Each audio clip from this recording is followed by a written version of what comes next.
the City Council, August 9, 2023 at 2 p.m. We're here at the Community Center. And let the record show that we have Councilman Loeffler, Councilman Cabral, and myself, Steve Novak, present. Two other members are not here at the moment, but should be joining us shortly. Let's begin with the Pledge of Allegiance. Samantha, would you like to lead us in the Pledge of Allegiance? Sure. Hand over heart and begin. I pledge allegiance to the flag of the United States of America and to the republic for which it stands, one nation, under God, indivisible, with liberty and justice for all. Okay, we're here for a City Council retreat and a number of items to be discussed. So, Mr. City Manager, I will turn it over to you to begin the discussion.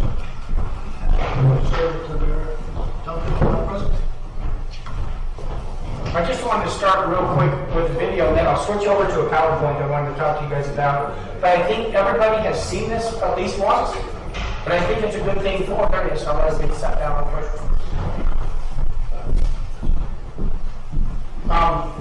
But I did want to start real quick with a video that we've all seen before, but I think it kind of sets the tone for certainly what we want to do as a community. Councilmember Ennemeyer is present. There is a legend I wish to share with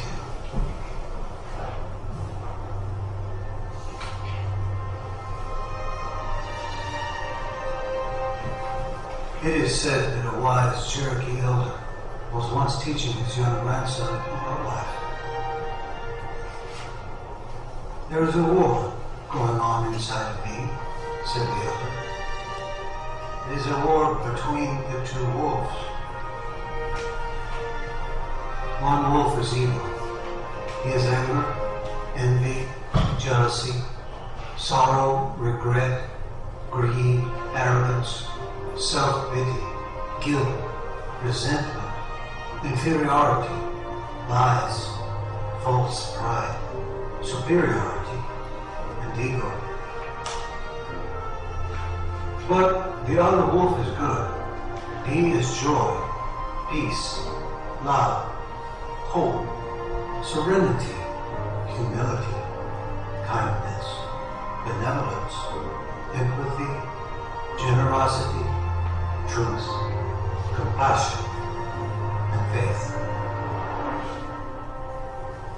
Then the elder placed a hand on his grandson's shoulder. This same war is raging within you and within the heart of every man, woman, and child. The young man was thoughtful for a moment and then asked, which wolf will win? The grandfather's reply was simple. The one you feed.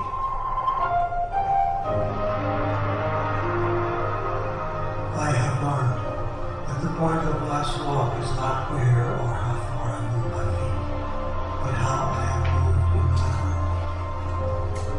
If I walk far and am angry toward others as I journey, I walk nowhere. If I conquer mountains and hold grudges against others as I climb, I conquer them. If I see much, but regard others as enemies, I see nothing. Whether we walk among our people or alone among the hills, happiness in life's walking depends on how we feel about others in our hearts. We travel only as far and as high as our hearts can take us. If I was to move forward, I needed to leave all that was backward behind. Whatever you carry that invites a backward walking, leave it behind.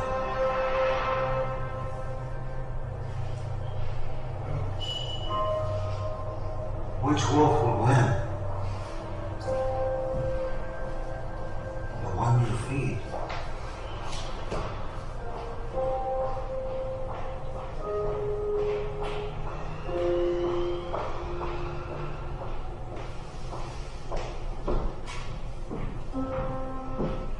Okay. So I got this going here. restricted, but both for the bad. Depends on the day. I think we should all go around the table and tell you, everybody who you think your spirit animal is. Or maybe we should each say who we think the other person's spirit animal is. Well, I really look forward to today for a long time because this is the first time we really talked about city council and management issues, and we get caught up in the day-to-day policy discussions that you've got to have at council meetings, whether that's about cell towers, pickleball, sober living homes, North Beach, or some of those other things.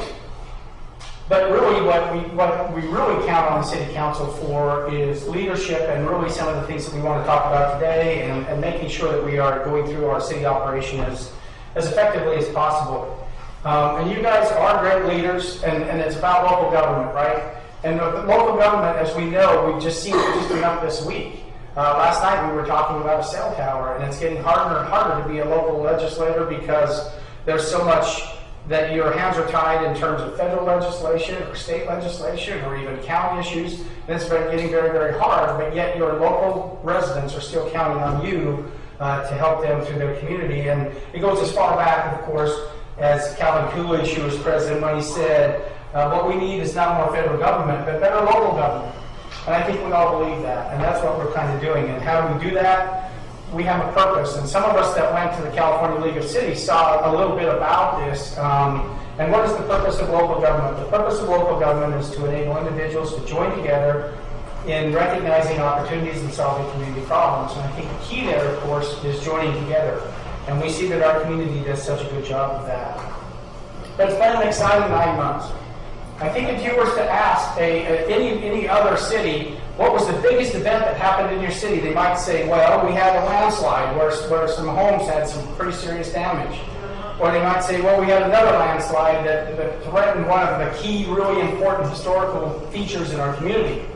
Or they might say, wow, we really had to clean up an important area of our community. It was having some real troubles, and so we had to clean up North Beach.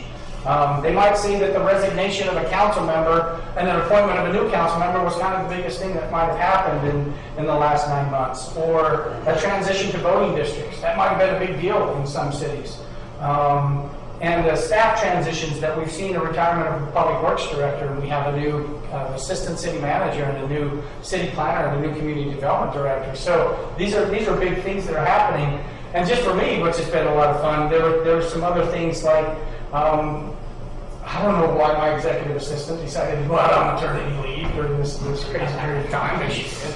And that was a blessed thing for all of us. And those first 10 weeks that I was here, I had a grandson in the NICU. So it was certainly an exciting 9 months, and it was a lot of fun. And it took a lot of leadership from this group to get the community through this in such a good way. And so we really appreciate your leadership. But we have a great team that puts that together, right? You see a lot of them here today.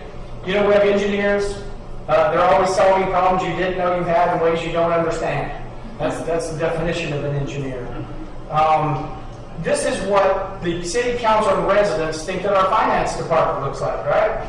This is what they think it looks like, just piles of cash, and we just keep throwing it out there. That's Jake. Yeah, that's Jake, just kind of giving out his funding. But this is what the staff and this is what the staff thinks the finance department looks like. There's no money, you guys can't do that and whatnot. So a lot of it's a little bit of perspective. We also have IT people, right? But I love this about IT people, and I think it's true. If you think technology can solve your security problems, then you don't understand the problems and you don't understand the technology. So, we have a lot of things, whether or not that is people, every day we get cyber attacks coming at us, and they have to kind of keep us safe from some of those kinds of things. We have planners. Those who plan, sorry, I can see the next slide coming up. Those who plan better than those who do not plan, even though they rarely stick to their plan. But here's what planners do, because I'm an old planner. So you see up there what society thinks I do, what my friends think I do, what applicants think I do, what APA thinks I do, what I think I do, and then that last one is just ideal. What I really do. Sitting here in a meeting, with about 3 people talking about some, historic house or something. So I think that's kind of interesting. We have lifeguards. We have them right here. This is actually an old picture of some San Clemente lifeguards that I found. I don't know, maybe you guys know who some of them are, I don't know, but we have this whole team. Yeah. You know any of them? I don't know if you heard them. That's me, the third one. Fantastic. That's even before Larry Moore's time there. Exactly. We have our public works department, they use a lot of duct tape and whatnot, but this is actually pretty cool. This is, some of the people probably in here remember these shirts, Team Hannah. We had an employee in our water department, did a tribute to her, she was having some health issues, and so there's always some of these great teams. We have beach parks and recreation. We even found a picture of Samantha online. You do kind of remind me of Lady on beach parks and recreation, just a little. Interesting. But I did, someone asked me the other day, one of the council members said, didn't Ole Hansen Beach Club, wasn't the swimming pool at one time, wasn't it so that you could see out to the ocean? And you'll see here that actually that's a true story. Yeah. So at least historically, there used to be where you could actually look out and see the ocean when you were swimming, which was kind of interesting. What's that? Oh, sorry. Then we have the city clerk and the human resources. Then I love this. Come be our city manager, they said. It'll be fun, they said. But here's the real city council manager relationship. So the city manager council relationship is like driving a car. The city council is at the wheel. The council maps the route, which is the vision, and accelerates up and down how quickly we go, and by listening to the community. The manager takes care of the car, keeps it clean, running smoothly so that the city can get where they are headed. I actually just put this in here just so I can put that car in there. I actually just want one of those cars. But this is one of the things that we learn, right? In government, this great American experience, the government in this country, we mirror a lot of what's happening at the federal level, including the Constitution and the preamble. We've all seen it before. We, the people of the United States, in order to form a more perfect union, establish justice, ensure domestic tranquility, provide for the common defense, promote general welfare, and secure blessings of liberty to ourselves and our posterity, you ordain and establish this Constitution for the United States. So when you think about it, that's what we do here as well. And the preamble of the United States is we the people. So we should be promoting togetherness, right? Establish justice, which is fairness. We should have fairness in our community. The common defense, security, that's one of the things we do. Health, safety, and welfare for our community. General welfare, which is the betterment of the community. What are we doing to make our community better every day? And then the sustainability for our posterity. These are really important things that we should be doing. Well, think about that. Sounds a little bit familiar, right? Look at our mission statement. So it says here that the city of San Clemente in partnership with the community, right? Togetherness. We think the same things. Providing for the city's long-term stability through promotion of economic vitality and diversity. Fairness, making sure everyone gets a chance here. Provide a safe, healthy atmosphere, security. Guiding development through responsible growth while preserving and enhancing village character and blah, blah, blah, blah, blah. So we certainly want betterment of our community. And then resulting in a balanced community committed to protecting what is valued today while meeting tomorrow's needs, so sustainability. So it's very, very similar to what we're trying to accomplish as a community as our founding fathers, and I think that's very important. So we went through the staff. Well, here we have our elected officials, right? So we have attorneys on our council. We have a history teacher, and I don't know what that thing in the middle is. I don't know. It's the closest thing I can come. It kind of looks, if you put glasses on, it kind of looks like you do have Google. But you guys all look for, I think, is evidence, right? So think about evidence. Well, what evidence do you have that you are feeding the good wolf? What evidence can you provide that you promote togetherness, fairness, security, betterment, sustainability? So if you hadn't proven in a court of law, you have enough evidence to be convicted of being a great government leader. Are you convicted to being a great government leader? I think we are very, very blessed to have the council we do, because I think that you guys believe in these principles, and we have a long way to go. So that was kind of the icebreaker. Now, Councilman Loeffler wanted me to do something else. He said, okay, everybody stand up. This is important. Stand up. And turn around. No, wait a minute. This is about trust. Turn around. I'll see if I can. There's some people out there. I can't do anything. This is my big idea. Trust. He goes, no trust, no trust. There's no trust. Don't come out here. Samantha, come catch it. So again, we want to be able to provide evidence on a regular basis that we believe in these things, and I think that we do. We just do a fantastic job of that. So I started off with a softball one, and this is where it kind of turns into a little bit of conversation. These are things I've heard from the council on operational issues. Then I want to get the real kind of fun part, the finance and city manager stuff that's going to put you to sleep, but you get a lot of this. It's the best part of this. And then there's a whole bunch of topics, depending on time, because we may have to have a follow-up even. In fact, hopefully have a couple every year. But, so agenda preparation, there's been some questions a little bit about how the agenda gets put together. And right now, what our policy says, what the council policy says is, the city manager and the mayor in conference shall be responsible for determining items to appear on the city council meeting agendas. So there's any number of times that I will get a call from a council member and say, how did that item get on the agenda? It's usually about the proclamations or the stuff at the beginning. And how does that get on the agenda? And usually what happens, this is how I see it happening, and Laura's not here, but Megan is here and sees a lot of that too. There's a group that says, hey, what was the one that was on there last week? What was one of them? Family court? Which one? Family court. Well, the family court.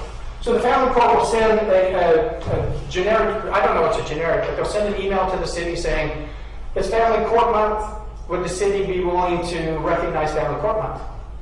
And so I think that we get any number of those, and I think the mayor will look at that and say, hey, yeah, let's make sure that we recognize family court month. And so that's how it ends up on the agenda. It's not very complex, it's not very complicated, but I've heard that, man, sometimes we get so many of those on our agenda that we're not even starting our regular meeting until way late in the evening, and people are sitting there waiting for their items to come up on the agenda. So there's I remember one we did baseball, and it was like we gave awards to each 14 in soccer. Yeah. Soccer player. Could I ask a question? Yeah. Like when it's something month, I mean, I think quickly saying it's something month, which, that doesn't take any time. But could we possibly think about all these, proclamations where you have somebody come up and all that? Could we do those maybe quarterly and maybe just start a half an hour early or something and just bore through all of them? Either quarterly or maybe one meeting a month. For the photo ops and the whereas, to as, and we shall, maybe we just not do it every meeting, or at least bunch them up a little bit. Yeah, again, these are the conversations you don't know how to make. They email like a week before the meeting, and they say, next week is this week or next. No, I'm not talking about the ones that are the month, but when we have the third grade girls soccer team that scored the most goals, I don't think that has to be done in the week that they go. I'm talking about those kind of things where we're recognizing something that isn't time sensitive necessarily, it could be year sensitive, but we could maybe bring more of those together. Sure. I think that's a good idea. Are we hearing monthly, quarterly, maybe quarterly? Again, that's the purpose of this meeting, because this isn't a discussion you have during a council meeting. It allows us to better prepare for your council meetings, but, okay. I'm fine. I'm ambivalent toward it. It takes 10 to 15 extra minutes. And I'm fine either way. If we want to bunch them up or not. It's sort of nice having those nice PR moments for the city at the beginning. Yeah, if it's just like one or something. Yeah. So but sometimes we have 4 or 5 of them. Yeah, there's a way to crunch some of the time. Just spread them out or something. Or spread it out. Part of the problem is that sometimes they last 15 minutes. You have 3 people talking, so I mean, or you're reading the entire proclamation. I just think, we should have some standard, even if we give 2, give them a proclamation, know in advance, you're going to spend, each one is 5 minutes, so you know that you're only spending 10 minutes at the beginning of the meeting instead of. If you just said, here's a proclamation, Definitely in recognition of your great service, probably. Historically, we haven't had a lot of that happen. The last few years, we've had a lot of it. And, I think recognition is important. When we had the Marine Brawl with the 2 Marines that got pummeled, a lady that was brave enough to jump into the fray.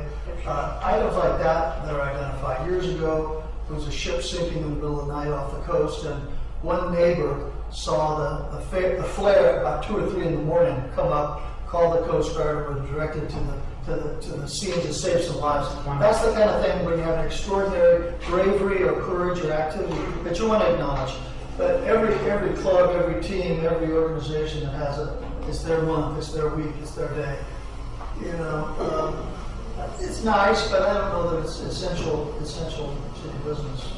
Yeah, I think there's a blanket thing, but maybe the city manager or the mayor could look at those sometimes and say, well, maybe we should do this one the following month because we have several. Maybe Maybe a little bit more discretion, but one of the things we can also do is some of them don't necessarily want to come to your meeting. They do come because we say we'll give them a presentation or certificate. We can let them know, hey, you bet, we can pass them on consent. We can pass 3 or 4 of them on consent and send them a certificate in the mail or whatever also. So we'll be a little bit more discretion. We use a little bit more discretion on that, keep that moving on, because that has been raised any number of times by several council members. So if we just set a time limit, right? So we know it's only going to be 10 minutes, right? So you're not going to be able to do 5, you know? Because when we're talking about what we sort of concluded here is, well, it's still discretion, right? Like, that doesn't really help. So we could have a little more consistency by saying, it's going to be 10 minutes, like we do with oral communication. and maybe you can shorten it by not reading the whole 25. Yeah, that would force you to just, sorry, you can't make any comments. I mean, you're just getting the proclamation. Then it's a meeting. They were better in the last meeting, where we didn't take too much time to take a picture. You know, we did the presentation. We kind of moved. They kind of look like they won. They moved along a little better in the last. That was the nurse practitioners. The nurse practitioners and the Or like, the one you just said. That would report with The family court. we could do a picture before the meeting or something. Yes, that's a good idea. Yeah. Okay, good.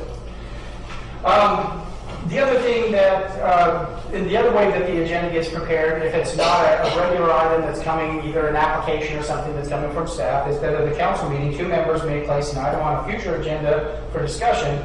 Concurrence of 3 members is a report. So that's currently how the agenda preparation occurs. And that part hasn't really been of discussion to the council. Everyone seems to understand that. And so probably not a big issue on that. So, well, we kind of hit that first one. The other has been a little bit of procedure versus policy items. And are there some items that could be either more efficiently or more quickly addressed if they were addressed administratively instead of having them placed on a future council meeting? Sometimes it could be, staff, could you take care of this issue? Because it's actually an administrative issue. So that's one of the things we could do is we could communicate with the city manager in advance. So if you think you're going to place something on a future agenda, if you can let me know, it might be something that we can address. We don't have to wait for a future agenda. It might be something we can do administratively and keep it moving along. If not, at the very least, we have some idea that you were going to bring it up at the council meeting, and that way we can be prepared to provide any kind of comment that might help things move along a little bit more quickly. So that would be, I think, some good communication, and that happens quite often, by the way.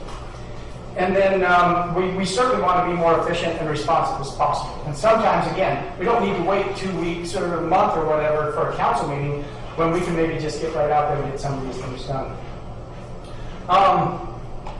So I wanted to do a case study, a couple of case studies here. And these are just because I've been asked for some council members to put this on the agenda. And I don't know how you're going to talk about it because it is sensitive. But think about pickleball, okay? Because I haven't thought about it for 4 hours. But pickleball was kind of interesting. So it seems like, again, this is just hypothetical somewhat. The city of San Clemente would like to have enough pickleball courts to address the needs of the community and in the right location. That's the policy. That's the policy, and that's what the city council wants. That's the policy, that's the direction. And then it would seem that the administrative could be the city council providing direction to have enough pickleball courts to address the needs of the community and place them in the right location. That would set us in motion. Obtain information about the courts necessary to address the needs. How many courts do we actually need? Let's do an analysis. How many courts do we actually need? Analyze the resources of the city that we have. What areas could we put them? How much money do we have? Where could we put that? create a financial plan and a timeline in consideration with other identified priorities. You already have a capital improvements plan, you already have a budget, you have a strategic implementation plan for your general plan. And what happens is you have all these items that you've already said you want us to do, but the flavor of the day kind of gets put up to the top, and so you never get to the list because it always is kind of these emotional decisions get moved to the top. So what we could do is come back and say, okay, we're working on these 3 things, and then we'll get right on to getting some of these pickleball courts done and whatnot, but there would be kind of a plan in place. And we return to the city council, of course, and report. So the policy is very clear. You want to have enough pickleball courts and you want to have them in the right location. You can even add to the policy, and we want it done fast. That tells us, okay, do move it up. Do move it ahead of some of the other things that we're doing. But then that way, it's more of an administrative decision, and it's a little bit removed from the emotional decision, and we can do that. So I just want to contrast that a little bit, and then you guys can tell us what you think. But the homelessness at North Beach, and that was really, really successful, but the atmosphere at North Beach is much better than it was. And what happened was the council was very, very clear about the policy. Get down there, improve the atmosphere at North Beach, improve public safety, with some additional reinforcement or law enforcement resources, and make it a nicer place.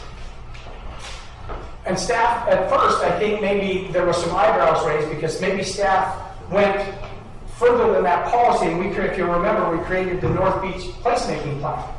It was like, wait a minute, we were only talking about the homeless issue. And we were trying to say, well, what we're trying to do is make sure that it's sustainable and that it goes away for a long period of time, and what that might require is perhaps we turn the restrooms into a public safety substation. Maybe we reintroduce the playground down there. We do some of these, and now we've got the whole staff involved. And what was interesting, we had a staff meeting, and all of the staff members got really excited about this instead of just the public safety people. Now all of a sudden we have a whole team working on what can we do with North Beach, and I think what we've seen is it's more sustainable because everybody has an interest in it. So one of the things I was just again somewhat suggesting is hoping that we can identify what is policy and what is implementation, because that might help us respond a little bit better too, because you guys are put in these really difficult emotional positions, and perhaps if the council can say, well, take pickleball here. Hey, staff, our policy is get enough pickleball courts to take care of this community and put them in the right location. It would end kind of the emotional thing that the council has to go through, and it would cause us to go back and bring you very factual locations, budgets, timelines, and some of that, and we might be able to move through things with a little less emotion. So just present those as a couple of case studies that kind of went in different directions, both very successful by the council. You guys did a great job with both of them, but one was certainly a little bit more emotional than perhaps the other. Says a comment. Stare, the blank stare. Move on. Hey, we'll move on from case I'll studies. just raise a point on that, which is what I've seen is that at times we're down in the weeds telling staff all of those things that you had listed there, like here's the details. We want this here and on this time, during this time, and it wants to look this way. That doesn't seem like the best way for us to function, right? Like the best way is go to the experts, which is staff, not us. We haven't been trained in municipal government, those things. But we're here because we have a sense of what the community is looking for. And instead of getting in the weeds and administrating and implementing the policy, we should be just giving the direction and having staff come back with options or different items, and we can pick and choose, or we can make adjustments. And I just see it as that. You still want to make all the decisions. Yeah, I think it's relatively new council still, and for the most part, Steve excluded. And I think I would like to see us take more of that high-level vision role, and not the down in the weeds details role, where we're down there doing the administration. That's the staff's for. Not us. We didn't. Let me tell you my issue with that. Yeah. And that's why I see it in this city a lot of times, the staff not making the decision. They're deferring to this person in the community that says, this is what I want to do. And this is What's an example of that? Well, the Simplified Park, for example. You know, I just sort of see the community lead, and I think he's doing an extraordinary job, but there's other cases like that where, you know, they have more control of that park and sort of direct staff, we're going to do this and that. And instead of staff sort of managing with our direction, you know, this is what we want, this is how we do it. I think you're right. I think There's a lot of examples out in this there. city, there has been a tradition of that, Yeah. right? And traditions are important, but that doesn't mean that we can't Yeah. make adjustments now and say, what we'd like to see more is the council who's setting the policy. Yeah. And Yes. staff. I think pickleball is actually a great example. Right now, we have this unofficial pickleball ambassador who's doing a great job. This is a criticism. Extraordinary. But they're the ones saying, well, this is who's going to play on your court, when they're going to play, how they're going to play, what games they're going to play, and whether or not it's a stay and play or whether it's a lesson. These really are owned by the That's public. another That's a example. good point of outsourcing essentially sort of staff activity or whatever, outsourcing counseling. We have to make sure that there's visibility on that, and that everybody's reminded, you know, it's going to be the council making the policy, The policy. staff implementing That's right. what the council says, not what these other folks in the community. That's right. And That's there's one one side. side, and somebody said, well, there's this agreement that were made, and I said, who makes an agreement for our courts? Yeah, I think that got thrown around a little bit. I think that there were inroads made between sort of the pickleball community and individuals, but it got put on us as if we had done that, right? Yeah, I think yeah. that's a valid point to make sure it's like, we never agreed to anything, you know, like any agreement like that. So, yeah, I think that's a reality in this city is that we have a very engaged population, and that's good. But sometimes Extraordinary. it's gotten to the point where we're sort of almost cut out of the process, our staff is cut out. Yeah, I agree. Yeah, That's yeah. something to keep going. But again, I think we have gotten bogged down in detail making or implementing and not vision. And we should be up here doing the vision, and then staff is doing all that legwork and coming back to us instead of us getting down and saying, here's how we want our vision executed, staff. Boom, boom, boom, boom. It's like, All I'm saying is that there's other people in our community that are providing that vision instead of the city council. And our staff is sometimes listening to other people in the community instead of city council about what the vision should be. Correct on both sides. Yeah, I think it's staff has always been put in a tough position because in the past, and council sort of wanted it that way, or was cool with it. Yeah, so it's hard to sort of put it on staff because that's what the ideal was. I think in some respects, but I completely agree with you.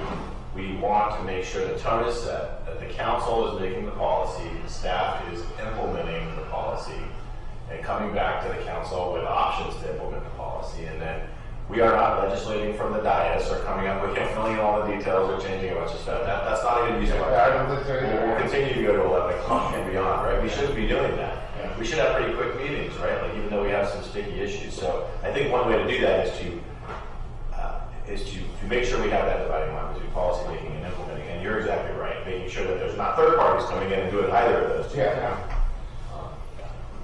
Perfect. And we can circle back to any of these at any time, and please cut me out. This is your opportunity to have some of these discussions. But this has been, and I'm not raising these, by the way, because I'm critical of these. I'm raising these because they've been raised to me. I hope the council knows. I'm just bringing up things by the way, you guys have asked me to raise so you can talk about them. One is attendance at community commission or committee meetings, and that can be challenging. When a quorum shows up, that makes it challenging if we haven't noticed this is a council meeting, of course. And if you show up at a committee meeting and it has been as simple in some court cases as a council member nodding their head or shaking their head, they have been said, wait, clearly they came to a planning commission meeting, they were looking at this project and they were sitting there nodding their head. They need to be disqualified from acting on the city council because it's clear they're not unbiased. They already have a bias before it ever got to them. So I didn't get my fair and honest tribunal at the city council. They were already biased. So, but you want to stay in touch with what's going on. And so I've been asked, well, what can we do to make sure that there's not a disconnect, because there is sometimes, between the city council and these commissions and committees? And we want to make sure that we understand what's happening. So I looked around at a couple of cities. Some of the things that have been done is perhaps you could take each one of your committees and you could assign a council member to each committee. And use your own interest areas. You might have an interest in public safety. Maybe. But instead of going to the public safety meeting, perhaps you meet with the chair of the public safety committee and just say, hey, this is some stuff that's happening at the council level. Because I will tell you, I know you don't feel it. You feel like you're Rick. You're not Rick anymore. You're Councilman Loeffler. And when you go, you speak with a different voice. I know you feel the same, like you're the same person you've always been. When you show up at a meeting, your voice rings different than it did before you were elected. It just does. That's just a reality. So you have to be careful no matter what you do. And by the way, people don't always listen, but they watch everything. They're watching, and they know who you are. You're the closest thing we have to celebrities in the city of San Clemente. They know, people know who you are. They watch your every move. So maybe what you could do is you could assign. Some people watch everything you do. But maybe what you could do is assign a council member so that you feel like there's that constant council connection with these committees and these groups. Much like you do, you have a representative that serves for OCFA, you've got one that might serve for the sheriff, you might have one that serves for OCTA. You know, so that might be one way that you could do that. Can I comment on that? Yes, please. The use of committees, going back to pickleball. It should be the Beaches, Parks, and Recreation that makes this policy. Bringing it up on pickleball, not an outside group that says this is what we're going to do and this is how we're going to do it. You know, that way they all have input. There's a decision-making process, and we Yes, it's a recommendation to us. Yes. Right? yeah. Yeah, I mean, that would be ideal. Absolutely. To use the committee, that's why you set up the committees and the commissions, is to address that. You didn't set it up so that, and again, I think Marty's fantastic, but you didn't set it up so that Marty set the policies. You have Beach Parks and Recreation set the policies for pickleball and bring it to you for your, set up that recommendation and bring it to you. So I do, when I say staff, I kind of lump your committees and commissions in with that, because they kind of serve as your staff to bring you recommendations and ideas as well. And we kind of, we try to treat those recommendations pretty seriously. But that might be one way, so that you feel like the council has those connections. Now, the neighborhood meetings are a little bit more complex, but perhaps you could have a council member that is designated for land use issues. So if there's a sober living home, or perhaps a cell tower or something, you've got a council member that says, council member so-and-so, you are kind of our council member for community issues. Please go to those meetings, report back to us. And that way you're getting your feedback through the lens of a council member instead of the lens of a staff member or a committee member. So anyway, that might be one way, is to assign a council member to these committees. So if that's something you want to think about, we can do that. The other thing that has been brought up to me is, I went the wrong way, sorry. The council travel policy. So we kind of went the extreme. We went that there was no reporting on council travel to maybe over-reporting on council travel, and maybe neither one is correct. This has been brought up a few times. And so, but one of the things that I've heard is we'd sure like to have some budgetary control over that.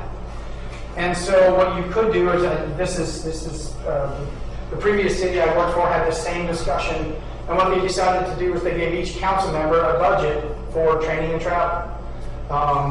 Maybe you give each council member $3,000, whatever it is, to go to either California League of Cities, or maybe you go to some training for cell towers, if you want to learn something about that. Whatever it might be that's happening in the community, and you feel like you need some more education to make a well-informed decision, but that's your budget. And when you're out of that budget, you kind of have two options. You're done, or you can go to another council member that hasn't used theirs, and you could ask, and that council member has to make a decision. I'm gonna either use it, or it'll probably okay. What it does is it puts some budgetary controls on it, and it puts some council member controls on it. Now, the official travel, you might be called up to testify, and that happens quite a bit. If it's at Sacramento to testify on something, that wouldn't necessarily come out of your training and travel. That'd be more official travel for the city. But that's one way of doing it. The other thing that's kind of been brought up, and it is challenging, you may have to go to a meeting in Irvine or Santa Ana or wherever, and my mileage for that when you get back was $16. I don't know what it is. So it's $16. Well, in order to cut that check, first, we've got to have you fill it out, and then we give it to Miley, and she has to fill it out and check it. Then it goes to payroll, and then they cut a check. And I can tell you that $14 cost us about $100. So one of the things that cities have done is say, look, let's give the council, because you're always on the go. And if anybody wants to look at your calendar, it's very justifiable. You're always on the go. So a lot of cities have said, well, let's have an expense allowance. Maybe it's a couple $100s a month to say that covers your mileage.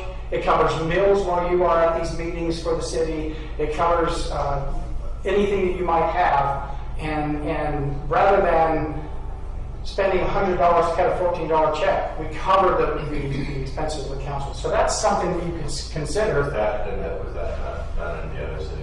Most cities actually have an expense allowance. What?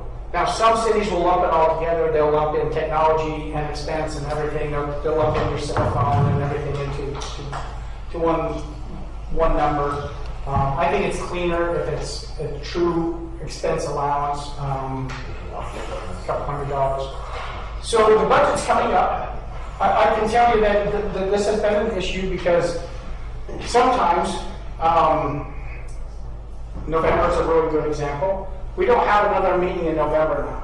And if there's something that the council member needs or would like to go train on in Sacramento the first part of December, we don't have another meeting until December 5th, and it's hard to get it on. And it looks like you're getting it in the last second. Well, actually, 3 weeks there, we just didn't get an opportunity to get it on the agenda until then. So I know it's come up. Again, these aren't necessarily my issues. These are issues that you've raised with me. So if there are some comments that you have or direction you'd like to give staff so we can bring back an amendment to the policy, let us know. We're welcome to do that. Well, I didn't have any problem, really, that much of a problem with the old thing, in deference to the city manager, that set some limitations. Maybe we give you a figure, and then above that figure, you have some deference and can decide, this is one, these go to the council. So like 5,000 for travel, just to say. Yeah. And if your travel is going to, you have some extra trip, it's going to run to 6,500. Yeah. Then the city manager has. But then if you put the city manager, A council member for the entire council for the year. not just for the council, right? So Individual. you've already spent your 5,000. There's another League of Cities thing. You would have like the city manager would have discretion. See, then you're putting the city manager as sort of. I think we could make it that if you're going above that 5,000 limit, then we can bring it back to council. And say, hey, council, I need an extra suggestion to do this. Yes, it is with 3. Keep on raising. Yeah, So you won't got that 12,000. By the time you're done making it, it's going to be pulling numbers out of the air. That's all that money in that pile. There's Jake. I mean, it really is inefficient to be spending a bunch of time processing it. I mean, I don't think we're not going to stuff that's not related. I also don't think it's right, that you tell everybody in the world, I'm going to be gone from my house for a week. That's a real going one. going to Yeah, I've had it. I'm not in my house. I'll leave the doors unlocked. Because it's a number in your house. Everybody. Yeah, I think it's just inefficient and unnecessary. So yeah, I think, and this is a really small part of the city's budget. I mean, this is like my minuscule, minute stuff. We get paid. And we want you to be educated. Sure, that's important. So, how do we come up with the figures? We will provide, I think the right time to deal with this particular issue is in the budget cycle. So we'll we'll do some analysis and we'll talk to some surrounding cities and get just some idea and make sure that we're in the ballpark. I can't speak for our city. Imperial Beach was $3,000, so that's why I brought 3. That's where the 3 came from. It might be different. It's a larger city. We have some issues that are more federal in nature right now, whether that's San Onofre, whether that's Sand on the Beach. We have some pretty serious. I spent most of the day yesterday at San Onofre. We've got, that's an important part of this community, and we need to learn about it. And radiating. No, I was fascinated how seriously they take the safety of this community. they are really taking it seriously. You know, another way to look at it, a lot of problems about transparency, and when you spend more than, let's say it's $20,000. Gee. I'm sure. 5,000, let's say the 5 and 3, whatever it is. You know, then it gets, it doesn't have to be approved by the city council, but it gets put on the agenda as this is an item that was approved by the city manager for travel to this place. Just transparency, yeah. So that it, you know, because the stuff that's in the budget, you know, nobody. The warrant register? The warrant register. That's But right. if it's a line item in the, you know, the top line that says, this city councilman spent, you know, $1,000 to go to the League of Cities. Well, I think that's what people really want. That's what they want to know. That's correct.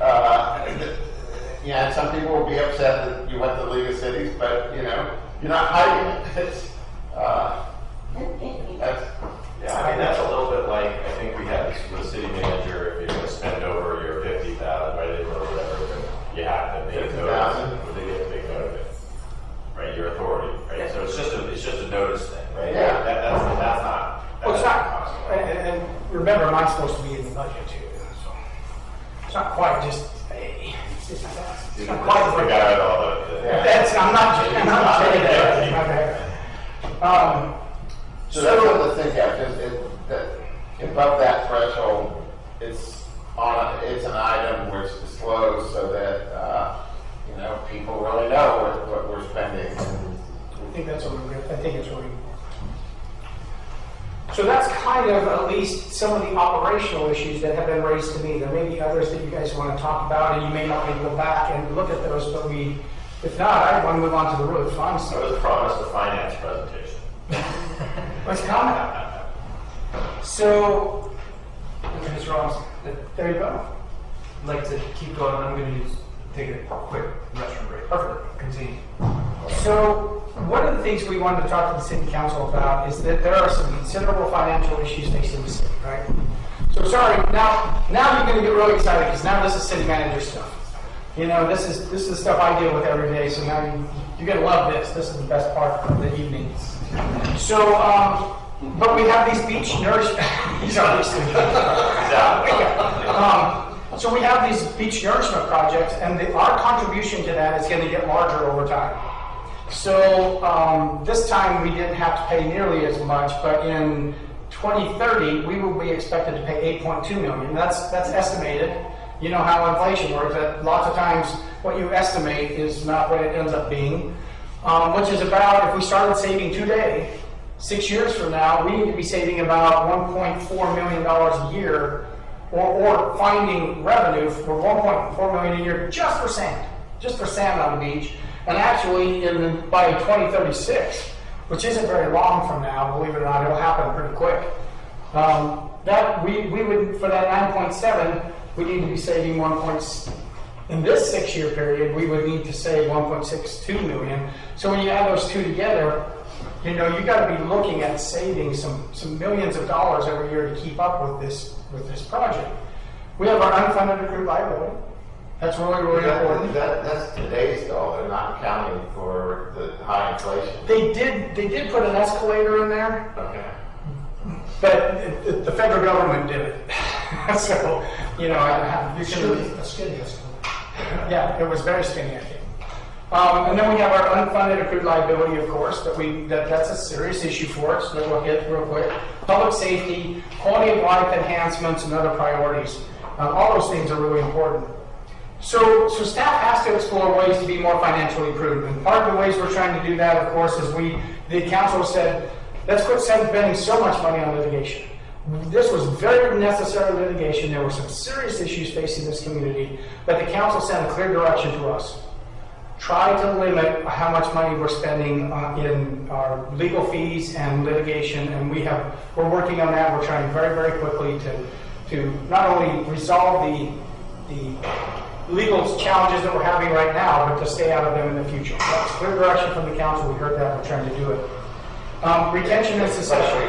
At some point in time, can we get some kind of analysis of what we're spending year by year and where we are? We can do that. Absolutely. I'm glad. So Megan takes really good notes. But yes, yeah, we can do that. So the other thing that we're working on, and I think you know this with the class and comp study and other things, is the retention and succession of staff. There's nothing more expensive than staff, overturning staff. It's very, very expensive. You have to bring new people on, train them. Lots of times they don't have any of the historical perspective of the city, and so those kinds of things happen. One of the things that we're trying to do, of course, is adherence to the planning documents that you have in the city. We have a capital improvements program. We have a long-range financial plan. We have a municipal budget. We have a strategic implementation plan of the general plan. But it's challenging to avoid the flavor of the day. And none of those plans was building pickleball courts at sea. So it kind of rose to the top, and it kind of slows us down in following the plans that you've already adopted. So we want to try to avoid that to some extent. But we'll always follow the lead of the council. So the council needs to recognize that we'll follow your lead, and we'll make sure that we are responding to what you believe are the needs of the community. So these are our primary sources of revenue in the city. So of course, this is property tax. We are very, very much a property tax city. Maybe more so than you would expect in a beach community. I looked at, for instance, the TOT that is generated in Dana Point. Dana Point generates about $15 million a year in TOT. Much smaller community, our TOT is 3. So they generate about 5 times more in TOT. So their TOT, which is the gray bar here, for us, they're more reliant on that. Irvine, of course, has the auto center, and so does San Juan Capistrano. So cities are structured a little bit differently. Ours is very much heavily dependent on property tax. That's where a majority of our revenue comes from. And then, of course, we have a fairly robust and I think healthy sales tax. And then you can see some of these others. But Can I bring something else? Yeah. Administratively, this happens a lot where we have PowerPoints that city council meeting. We have to look at a screen and we can't see the screen. Can't we get these materials in advance? yes, So that we can follow along and review them? yes, we can and we should. And we'll do a better job of that. And make them available to the public as well. Yeah, I think that's a great suggestion. So when you start talking about potential new revenue generation, there's been some things that have been discussed about with the city council. So there used to be an ocean protection fund. And the ocean protection fund was a community facilities district. It was a CFD. It was assessed to your property tax. And so everyone that owned property in the town was subject to the tax, and it was paid by property owners. So that's one way we could look at taking care of maybe some of our future needs, especially that of ocean nourishment, beach nourishment, those kinds of things. Transit occupancy increase. Remember, we get about $350,000 because we get about $3.5 million in TOT. So about $350,000 per percent. So if you were to raise it 2%, you could generate about $700,000. So not a huge source of revenue, but one that probably we could consider. The other is the transaction use tax. This is a sales tax. Right now, when you go to the store and you pay 7 3/4% or whatever it is of sales tax, the city gets 1% of that. That's the Bradley Burns. We get 1%, the other 6 and whatever percent goes to other entities. If you went with what's called a transaction use tax, you could raise it by half a penny, or you could raise it by a penny. I just did it as a penny. Essentially, you would think if you're getting $13 million in sales tax, that if you raised that, and we're getting 1 cent for that. If you raise it by 1 cent, of course, you double that, right? And you end up with 13 million. But actually, it's quite a bit higher than that. It's usually almost, the multiplier is about 1.5. I think you'd want to be more conservative than that. But it would be higher because there's also a tax on durable goods. Right now, when you go buy a car in Irvine keeps all your sales tax. So because we don't have a car dealership, that's a point of sale tax, and Irvine keeps it. If you had that 1% tax, we have to be really honest here, residents would pay 1% more for their car, but that 1% would come to the city. We'd get something out of the purchase of that car. Right now, it goes to Irvine, if you buy it in Irvine. So that is a possibility. Now that would generate about $15 million a year. So that would address a lot of the needs in the community should the residents feel like, well, that if I'm going to pay $1 for water, I they have to decide whether they're willing to pay one more penny for it. And that's the important question, whether or not they want to tax themselves an extra penny on the dollar. So Andy? Yes. There was some discussion a while back about Tesla having a distribution center or a center where you can actually acquire the car here, pick it up in Irvine, but acquire the car here so that the sales tax remains here. Is there any progress on that at all? So there was actually called Wayfair, you know the company Wayfair. So there was so right now we actually get some money from Amazon, from Wayfair, from some of these distribution companies like you're talking about. Right now there is a lot of discussion at the state and a lot of bills flying around, and the cities that happen to have big Amazon distribution centers are trying to say, wait a minute, the point of sale is in our community. Why is the city of San Clemente getting any money from an Amazon distribution center? You don't have it. And we're the ones that have to put up with the trucks and all that kind of stuff. So there's been, and we've said, but that's disordinate benefit.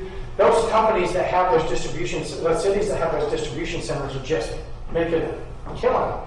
So the law changed, and for the last several years, we've been getting our fair share of that. So if someone in San Clemente buys something on Amazon, we get the sales tax for that. There's a lot of bills to roll that back and get it to where it's more point of sale.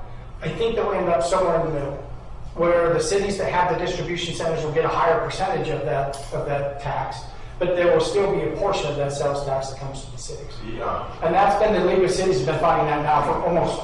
There's actually a committee. Before I left my previous post, I was on that committee and kind of resigned that. But there was a committee to see what's fair. How much more impact do they have that these other cities need this? We have the same public safety concerns. And by the way, you come to our beach, and we don't charge you to come to our beach. It's free. So there's these impacts kind of they kind of go both ways.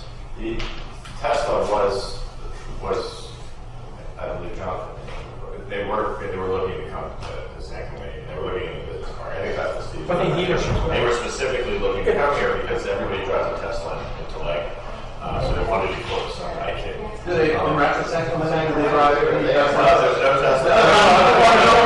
the record. Completely different neighborhood. What Steve's talking about is you might get a vehicle there, but because of this Tesla facility, we would get the revenue because that would be the point of sale. Point of sale would be great. I don't think it worked out, right? Yeah, it didn't work out. I mean, I saw some Rivian folks today too, and I encouraged them. I was like, you got to get into our community. A lot of people are buying Rivians out here. For whatever reason, it's expensive to come here. But I think it should be our policy to try to get that kind of business going here, where we get the point of sale. They wanted to be in the business park, and I was suggesting that they get a freeway location so that people would know they're there and shop here. But historically, this council has been anathema when it comes to signage. We passed ordinances that says not only do we have can signs not be visible from the freeway, but if they're even possibly visible from the freeway, they're outlawed. And the idea was we want to keep people off of our streets, but that revenue when people do come off the freeway, 250,000 cars a day, and come to our city and spend money, it can have huge benefits. So maybe that's someday we need to perhaps look at that issue. Well, we can't control what private companies do, but we can create an environment where they want to come and explore potentially coming into San Clemente. Well, you guys are council members. You should have learned by now there's 2 keys to being a council member. You guys talk about it all the time. People don't like things the way they are, and they don't like change. How's the point of sale at a warehouse? It's on the phone or on a computer. Here it's actually. So what happens in that is there's a county pool. So let's say that you have someone that wants to re-roof your home or whatever.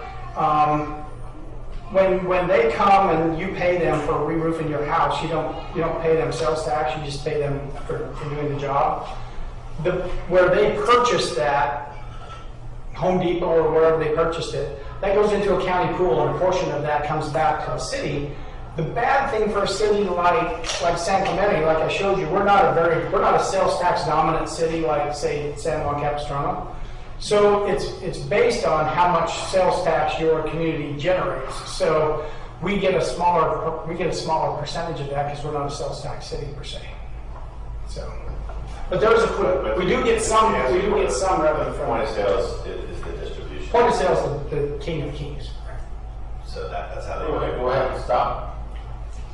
Center here, parking lot. How do they know when the roofing guy goes and buys his roofing in Mission Viejo that he's coming back here to put the roof on here?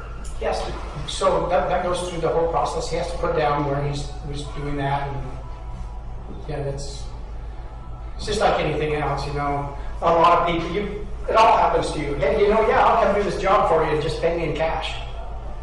There's certainly loss in sales tax through inappropriate transactions, but builders are supposed to do that. Do they all the time? You do the best you can, right? So, in speaking of TOT is a tax paid by residents that are staying in the community for less than 30 days. Right? So if they stay more than 30 days, TOT doesn't apply. If they stay less than 30 days, then it's mostly hotels and vacation rentals, right, for the most part. Mobile home parks, not mobile home parks, RV parks and those kinds of facilities are also subject to TOT if there's that kind of facility in our community. Our current TOT rate is 10%. I've not seen a lower TOT rate than that in the state. That's kind of the baseline. And I would say there's probably a pretty large majority of the cities that are at 10%. There are other cities that are much higher than that, and they go up anywhere from, I don't know. Highest one I think I've seen was in the Bay Area. There's someone that has 17% TOT. But each 1% increase would generate about $350,000. We talked about that. Potential uses could be general fund support, such as beach nourishment. Right now, that beach nourishment comes out of our general fund. That's the only place we have to fund it. We don't have a... We had a TOT tax on our ballot a few years ago. Correct. Does that have to be on the ballot? The council Yes. it has to be voted, right? It does. This is a referendum. This would take a referendum. The TUT would take a And how would they referendum. use that? And the ocean, now that it's expired, the ocean protection fee would also require, they did it with a mailing last time. There's any number of ways we could approach it with the fee. Fees are different than a tax. A tax has to be on the ballot. The fee doesn't. A fee potentially you can do with a mailing ballot. What about the She would 1%? tell you put it on the ballot. That's the safer way. 1% of sales tax? What's that? That has to go on the ballot also? That's correct. Is it a simple majority or is it 2/3? That's a good question. So if it's a targeted tax, if you say we're going to use it only for our fire department, we need more fire department, then you need 66% of the vote. If you say, look, it's general, it's going to be used throughout the city, we're going to use some of it in Parks and Recreation, we're going to use some of it to pay for our attorney, we're going to use some of it for the lifeguards, then it's 50%. How many issues do you have? If you put it, if it was it's for public safety and saving our beaches, is that enough to make it 51%? Okay? I think so. It's the way you would write it. But what it can't be is restricted. So what you'd be real careful is we need some money for beach nourishment, we need some money for our lifeguards, and we've got to hire some more city clerks. Then you're probably okay. If you say it can only be used for these purposes. And if the council has no discretion, then you're at that 66. And to put that on, 1.66. to put that on the ballot, that would have to be a vote by the council?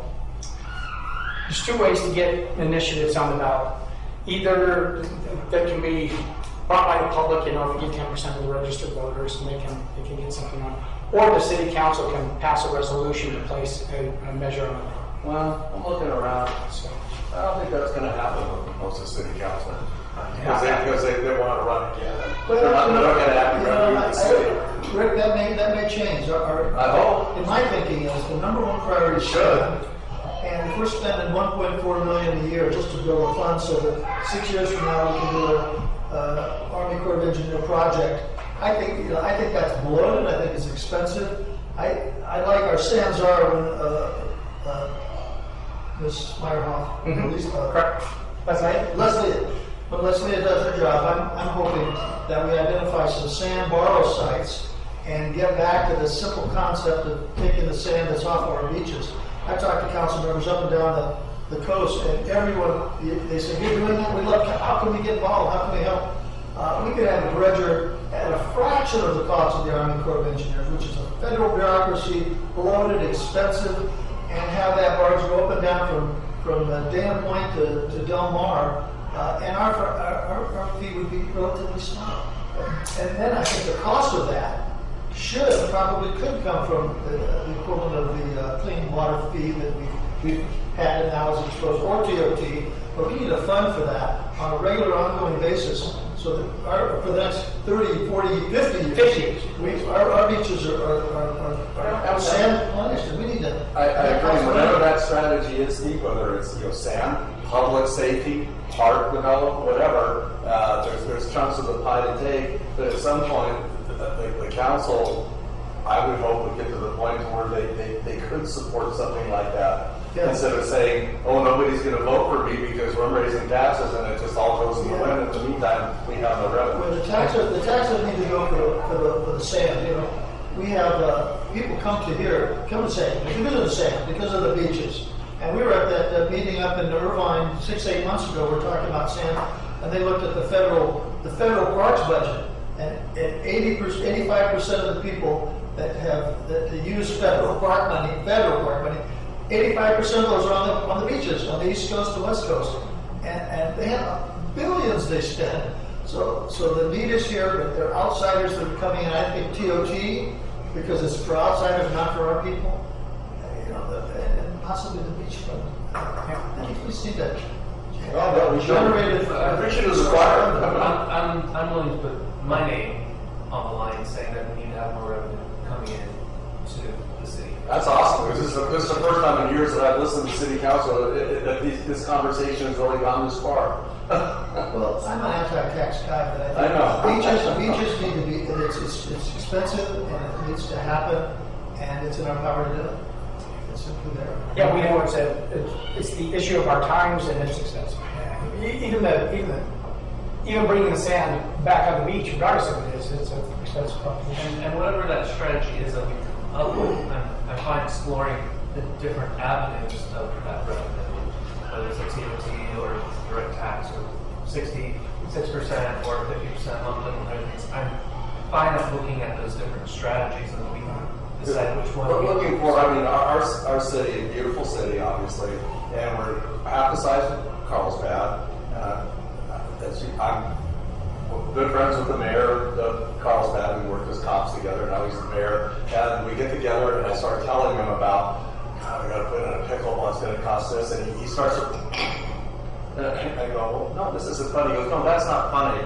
It's just that they're twice the size of our city and have 25 times the revenue. Of course, they have luxury hotels, they have golf courses, they have an airport. It's apples and oranges, but. It's interesting how some cities are we're bleeding money out and they're overrun with money, because of the planning that they've done. It wasn't always like that in Carlsbad. 25 years ago, it was not like that. And they were more progressive in bringing in development. We have not been.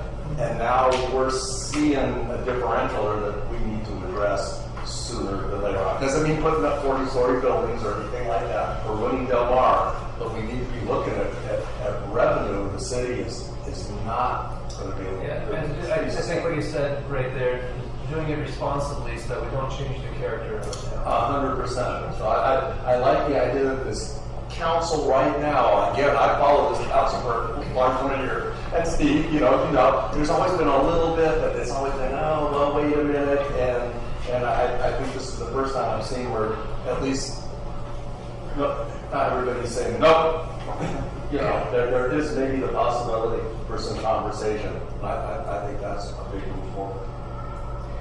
We talked about TUT, so I won't go on there, but I did want to talk to you guys about other ways to maybe make sure that we're taking care of our money in the most prudent way possible. And one of the biggest issues facing the city, of course, is our UAL. Yes. Is there one other tax that we talked about not on there? What are you going to talk about? Oh, yeah, the rich people's tax. The vacancy. Well, the vacancy tax.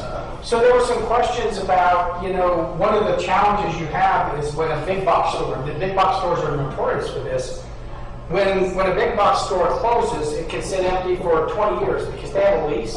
And it's cheaper for them to pay that lease than to try to break the lease because of all the incentives and whatnot that they got. I'm talking to people who are under development. So Albertsons is notorious for this. They'll close down an Albertsons and that will sit empty for 20 years because it's too expensive for them to break the lease. Or all the gas stations. Yeah, is it just big box or can it be any? It could be anything. So what some cities have done. Lease, right? Because they're guaranteeing the money. Right. So they're just going to keep paying a lease, but they don't want to operate it and they don't want to do anything else. So what some cities have done is they've put together a vacancy tax, and they've just said, look, you're in a key part of our community. You're stopping someone else from generating revenue in a key part of our community.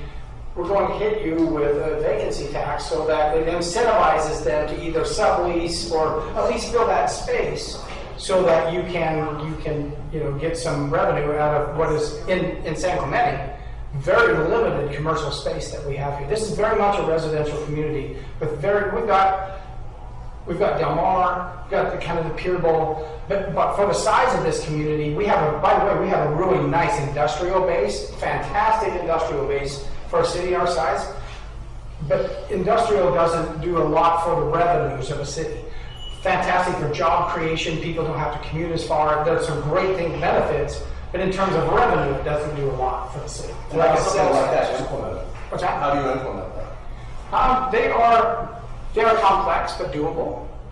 So we can bring, if you'd like us to explore that, that's something we would be very glad to bring back to you with a plan to do But something. that would have to come about. I will say that it's kind of a carrot and a stick thing. The one thing we don't do, even though I think, Jonathan's been our economic development guy for a long time, one of the things we need to probably work harder to do is actually fill those vacant spaces. I don't know the last time we were at ICSC meeting with all of the retailers saying, we've got space in our community. The retailers are kind of interesting. They have a formula. You can't beg someone to come here.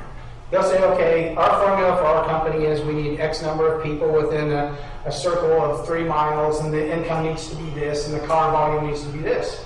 But you look at the different companies and you match up what's going to be good for your city. You do a sales tax linkage study. Right now, HDL can do it very quickly for us and say, here's where your sales tax linkage is. Here's where people have to go out of your city to spend their sales tax dollars.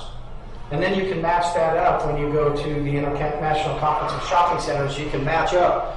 We have a perfect spot for you. We'd like you to be right here. So it's either a carrot or stick thing, or maybe both. But we probably could be a little bit more aggressive with our economic development than perhaps we've been in the past. And the vacancy or tax, is that a tax or is it a fee? It's a tax. So it would have to go on the ballot also. That's something, yes. Any tax has to go through a process. And is that a simple majority vote? That would be a simple majority. Do we have many vacant commercial buildings? My impression is that the buildings are very few for sale and very few opportunities there. John, do you have a better feel for that than I do, probably? I don't know. Do we? Not currently. The longest obvious vacancy was the Staples building. We do have a building plan check for a tenant to move into that space soon. How about Conformium? Is there anything for? That would be one that would be obviously affected property. And to some level, they've been approached by a number of tenants, and they pass on a lot of opportunities there because they're waiting for something. I'm not sure what. And Are they splitting it? Is that one of the ideas to cut down the square footage per? they may. They've been working with their broker to determine what they want to do, but they don't want to invest that money to bring all the floors level and do the construction work. They also have a bay, like a door bay that larger retailers typically have.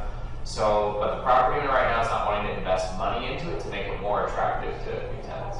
And he's pretty robust about how much he wants to charge in rent, too. What about any progress in, as mentioned earlier, the vacant gas station areas around town, or these other vacant properties outside San Clemente? I don't think, and I defer, I don't know if anyone knows this, I don't know if the vacancy tax would apply if it's a property that's been demoed and it's just a vacant property as opposed to a That's vacant actually the biggest eyesore in the city is those properties. It's typically empty buildings. That gas stations and or the things that are half demoed. I know sidetrack right here, but can anything be done about those vacant lots that are such nice work? You know, it depends, you know, depends on how, again, it depends on what we want to do as a community. If we would look to you for some leadership on that. I can tell you when I worked in the Park City area, a lot of people drive through Park City and you're going up Old Main Street and you'll see all these parks. There'll be 3 or 4 parks going up the road.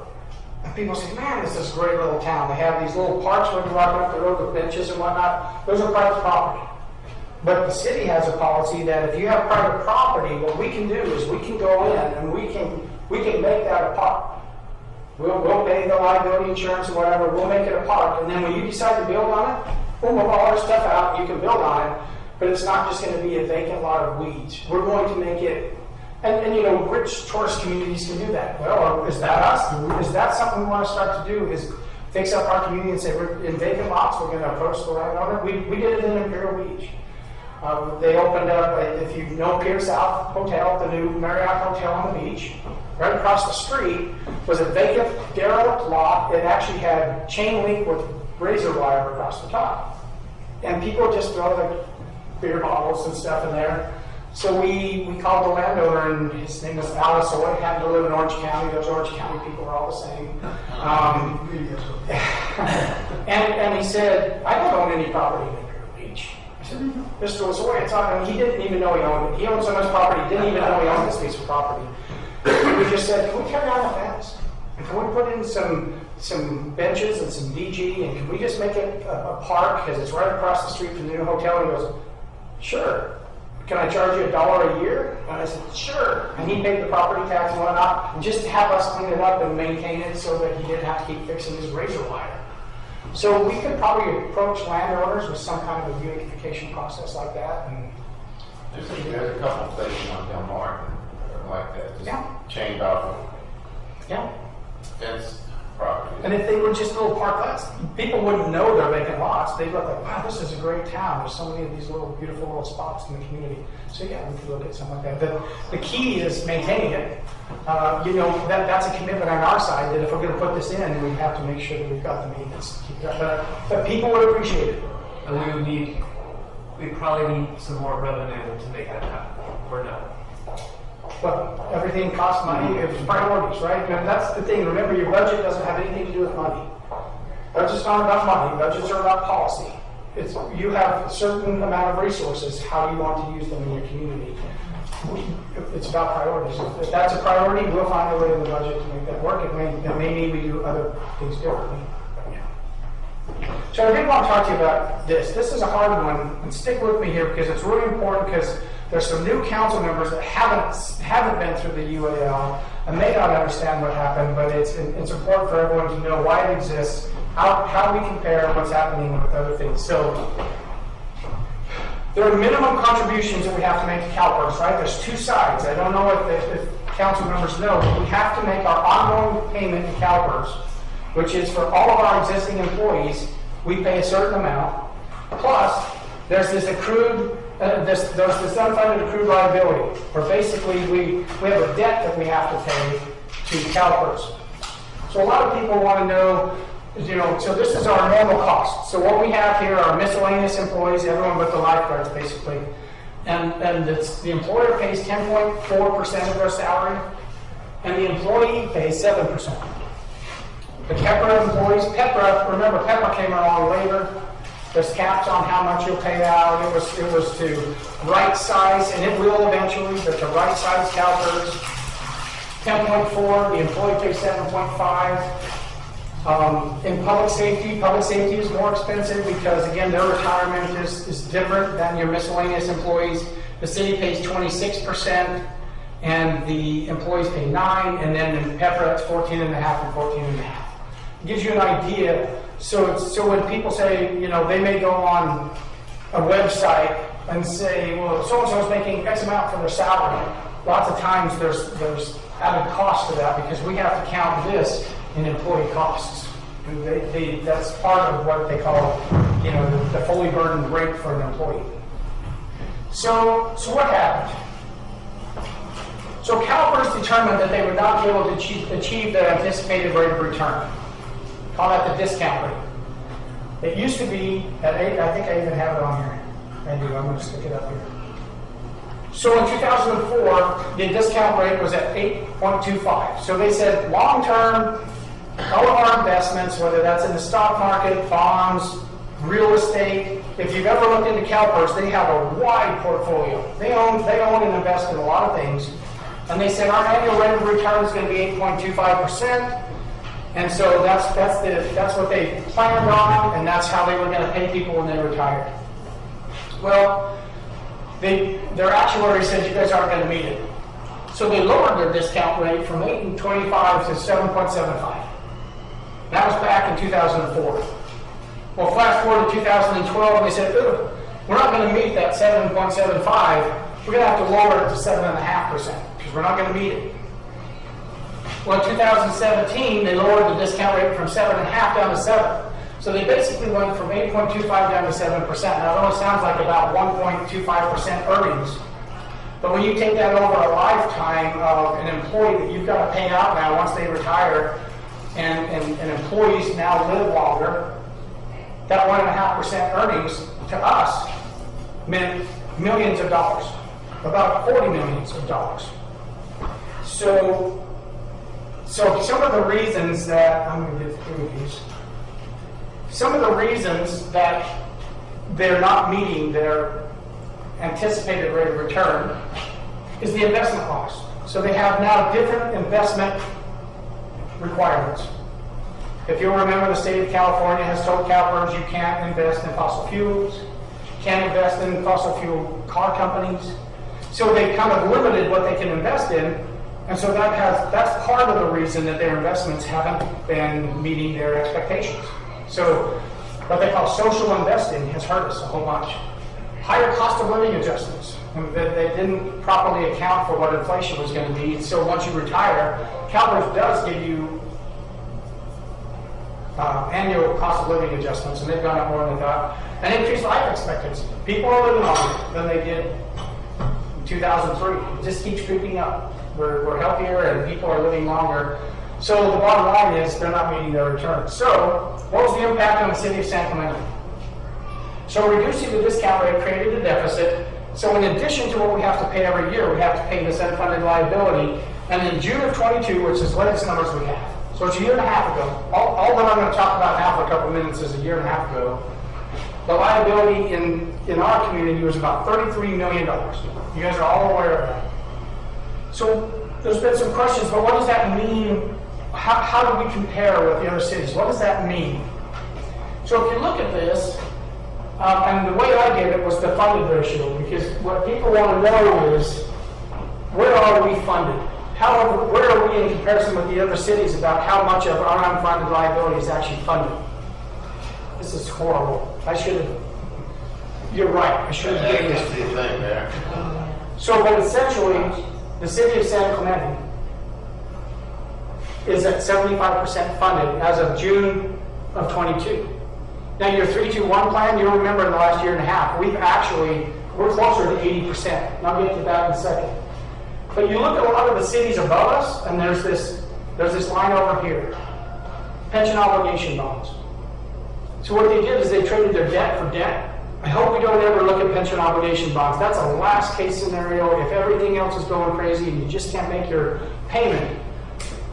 So you look at a city like the city of Orange that's 91.8% funded, they still have a UAL of 88 million, but they have $278 million in pension obligation bonds. So to say that they're 91.8% funded is just, that's just not true, because they're not counting that as a debt. So that's what that circle means. So then if you kind of look at and bunch the cities, there's some cities up here that are doing, in fact, if you take out those that took out pension obligation bonds, because that's not comparing apples with apples. So if you take out the cities that don't have pension obligation bonds, these cities in green are above 80% funded. When you look at them, Placentia's done a good job. They've done a really good job with this. Laguna Woods hasn't been around long enough to really build up much of a liability, nor has Aliso Viejo. But Lake Forest and Placentia, I think, have done, they're certainly model cities for dealing with their UAL. When you look at San Clemente here, we're within 1% or so of being pretty close to the average city in terms of being funded. So we are always better than average. So we still need to address this problem. We have a lot more employees, right? Because I mean, like, at least WA, they basically contract for a lot of stuff. Yeah. That's why comparing other cities is always difficult. Yeah, but I think you picked a couple good ones. But I think just to make that realization, we have a lot of parks, a lot going on, right? This all requires, we have a water facility, right? So we have more employees. We're going to have more overall. That's right. We are an employee-heavy city. That's But right. given all of that, we're in pretty dang good shape on the percentage. So you guys have done, by the way, this arrow is where we would be today. Because you have been more aggressive than the other cities. It's just not showing up at CalPERS yet because they're always a year and a half behind. But with your 3-2-1 plan, what it did is it put us at about 80%, which would put us right here. So you guys have done a fantastic job dealing with your UAL. So what are some strategies? Here are the strategies you can deal with your UAL. You can do what we're doing now.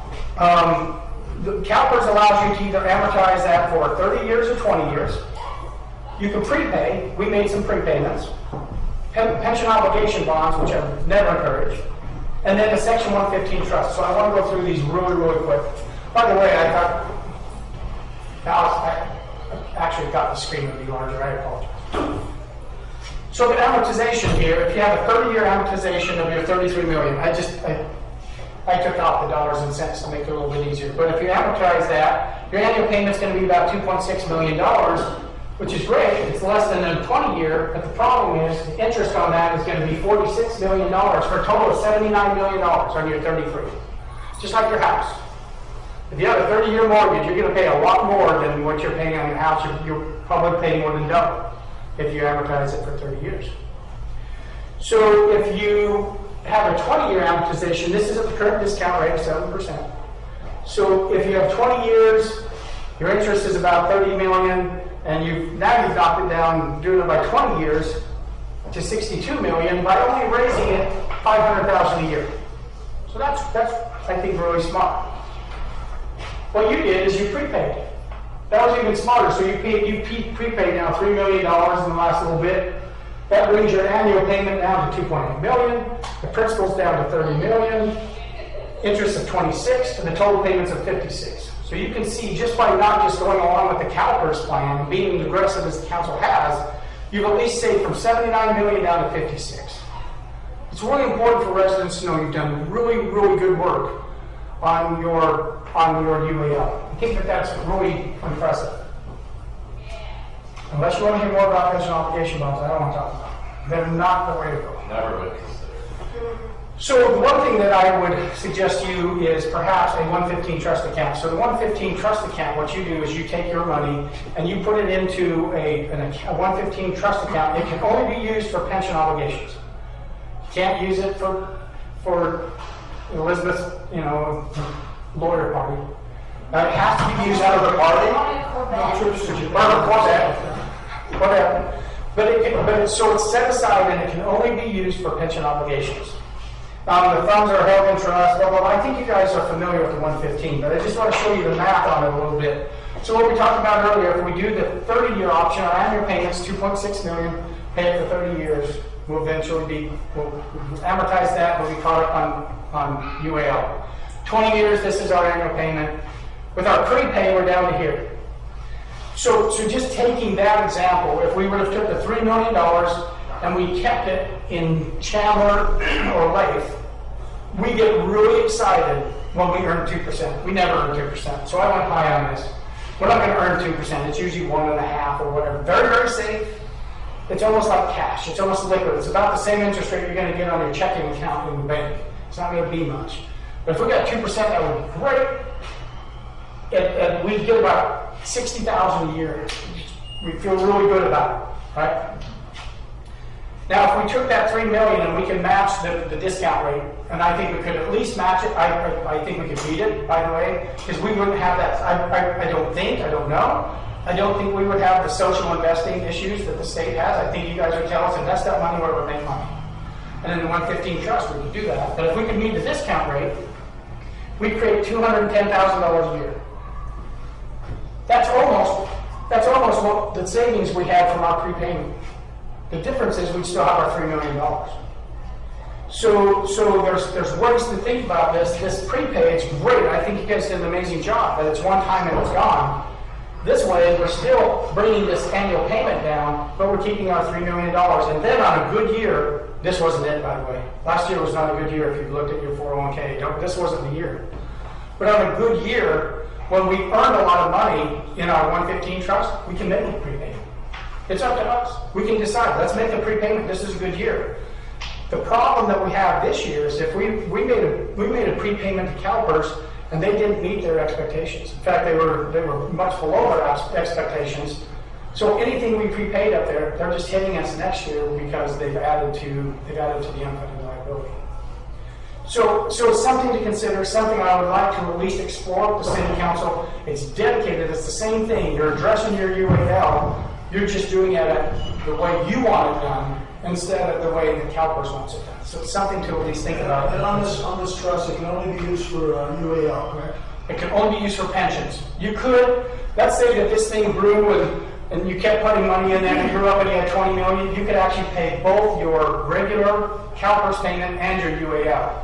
The council could decide. We have an item coming down the road with the desalinization plant. Yeah. And our contribution on that potentially could be millions. And if we were to invest money in the bonds that the desal plant will have to sell to build the facility, we could be getting return on our own money from desal, which is also helping our citizens. Exactly. You're right. We need, what he's saying, and I think we're all saying the same thing. We have, I think, survived being a little less strategic in our community, but I think as we go forward, whether it's new revenue, as Councilman Loeffler had said, or whether it's tighter belts, we are going to have to be more strategic in this community going forward if we're going to do some of the things the council wants to do. If we want to have more beach nourishment, if we want to invest in things like the desal plant, we're going to have to be more creative, and I think we will, and I'm excited.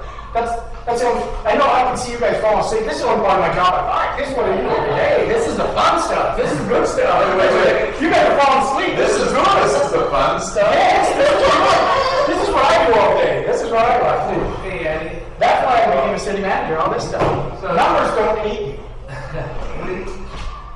If, like, we all say, hey, this 115 plan, we like this, when would this be brought back to the next budget meeting? What would you do? I would like to at least present you with an option for a 115 trust account in the next budget cycle. I think we. I think you guys have already said that we present us something. We haven't approved it. You haven't approved it. There's no 115 approved at this point. We didn't approve it, but it's been. We haven't rejected it either. I don't know, I thought we did reject We it. kind of did reject it. I think it was rejected by the previous council. I think it was looked at once before, and it wasn't rejected. The decision was made to do a prepayment. What I would like to do is we made a prepayment, and I think it was great. I think going forward, I don't have as much trust in CalPERS as I do in you. I like to see you guys manage your own pension account. But if you want to make prepayment, that's what we talked about at the very beginning of this meeting. You guys make the policy, we'll implement it. I'd like to at least present you with an option for 115 and let you guys kind of think about which way to Yeah, I think that's right. I think what we did is the 321 was supposed to be a It 115. was going to be a 115, but we said forget the 115, we're just going to make it. That's correct. I think that's what that's. Okay, and in the current budget, you did another good step. You took a third of the TOT and prepaid again. So this council has been very aggressive, and you can see it's paying off. That's the bottom line. You're doing a great job with that. Was that third of the TOT, was that just an annual third, or is this perpetually a third? It was one time at that time. Okay. But I don't think we're in the position now to just keep making annual payments and what. I think we have to continue to be aggressive and continue to be strategic to deal with this, because this 33 million keeps growing because CalPERS keeps lowering their discount rate. They're talking about now lowering it. So the rate of return in the last year was 6.8, and their long-term outlook is that they're supposed to get 7. And so everyone panics and says, oh, we got 6.8, we're going to lower the discount rate. Well, last year their increase was 21. So it fluctuates with the market, but so would our 115 trust. And so this year wasn't probably the best year to send them $1 million because they didn't meet their discount rate.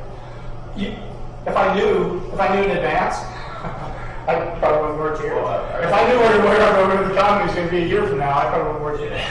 I'd be in New York making billions. I said it before and I'd say it again, I'd rather have us investing our money than, it's like, you don't prepay your mortgage, right? Like that's like, I was like, prepay your mortgage, it's like, it's a 30-year mortgage. That's If you didn't buy any cash, that was just that picture made down the. No, so if you get TUT and you generate $15 million, you can pay this thing off in 2 years. Yes, I'd And rather. some cities have done it. I'd rather do that than prepay, right? Anyway, smarter move. Our reserves are all in 50 basis points. We're getting nothing. We don't get anything out of challenge, nothing. Part of that, I'll spend, buy some bonds. Steve just hit it right here. You know, what we get out of what we're investing in Chandler is great. We should at least take one, here's the rule of thumb. We should at least take 1 year of both our regular CalPERS and our UAL payments out of our reserves and put them in a 115 trust. And here's why. Let's say that the world comes apart and we need to get into our reserves. You can pay your CalPERS out of your 115 trust, which is just going to take pressure off of your general fund. So if you have 1 year in there, it's still your general fund balance. You're just investing it in a way that's going to make more money than what we're doing in these Chandler people. They do a good job. Chandler's as good as anybody, but they're earning 1.5%. And in this inflationary period, we're just losing. Are we investing in gold or something? I don't know, but it's not. No, so they have to invest in things AAA or AA plus, and that's what's good. But I would like to see something come back. I don't know. The rest of you are interested? I think so. I think so. One of the other issues that came up, I remember the city council was trying to get to that 100% number. But paying 100% of the unfunded liability, yeah. At one time? It's almost a mathematical impossibility. Over a period of time. The council wasn't trying to do it, there were suggestions to do this. Okay. So the ones that were like at 93%, they were 100%. I'm sure they were super funded, or they were at 100% last year. But when CalPERS didn't meet their discount rate, that's why they're back down to 93%. It's almost a mathematical impossibility because this is a snapshot in time, June 30th, 2022, and it kind of fluctuates around. So if you get super funded and you get too high and you're up there at 110%. The bad thing about CalPERS is you can't get any of it back. Once you send it, it stays. So you kind of want to be close, but you don't want to spend that. You don't want to send them any more money than you have to because they don't send it back. We're so, don't change their minds. So I'm going to wake you up because I'm sure you're very tired. Where are we at on time? Does anybody? Do you need a break? I know that you've got another meeting starting at 4:30. We'll take breaks. Okay, perfect. Keep it moving, yeah. So,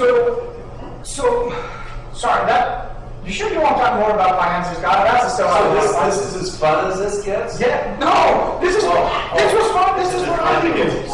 So now it's going to get slower as you go?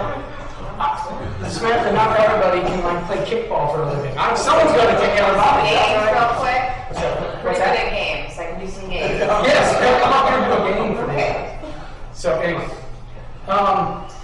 another thing that people have asked us to at least talk about and think about are some of the leases in some of our buildings. So switching gears real quick from finance, I knew it was so funny to see your audit. All of you were trying so hard to stay awake through that, but I really appreciate it. It's what I love, and I made a commitment to make sure that you guys are financially healthy, and that's what I love. So I'm a geek. But this has been brought up by the council that you'd like to talk about. The Ole Hansen Beach Club has a lease. It currently expires on September 30th of 2026. Some of the issues that I received a couple of emails, 2,300, 2,000, I don't know, emails, and they're correct on noise and related impacts from the weddings that happen at Ole Hansen, the need to process a conditional use permit. That was in the lease. That's a little bit uncommon. It's kind of unique to have you make conditions on your own property. Normally you just put that in your lease, you're the landlord, but that was called for in that lease, so we're going to process the conditional use permit. And the limited use of that property by the public. The pool is open, and we're able to use it on Tuesdays, correct? Tuesday, Thursday, that's a lifeguard issue, staff issue, unrelated. No, I meant the building, Tuesdays. Oh, Tuesdays only for, yes. So we can use the building on Tuesdays, and then the pool could be used on a daily basis, but we have a short, one thing I would say, it's probably going to be open more for the next couple of months because we're going to close down the main pool. We're going to see if we might be able to keep the Ole Hansen open a little bit more while we replaster the main pool. But that's one of the leases that has been talked about. Another one of the leases has been Casa Romantica. The current lease expires June 1st of 2030. And again, one of the concerns there has been limited use by the public. I met with them today, and I said, it would be really helpful to understand how much of your budget comes from weddings, how much of it comes from other things, how often is it open, how often is it open to the public. And they gave me a piece of paper that I will share with the council. It's a handout they give to anybody.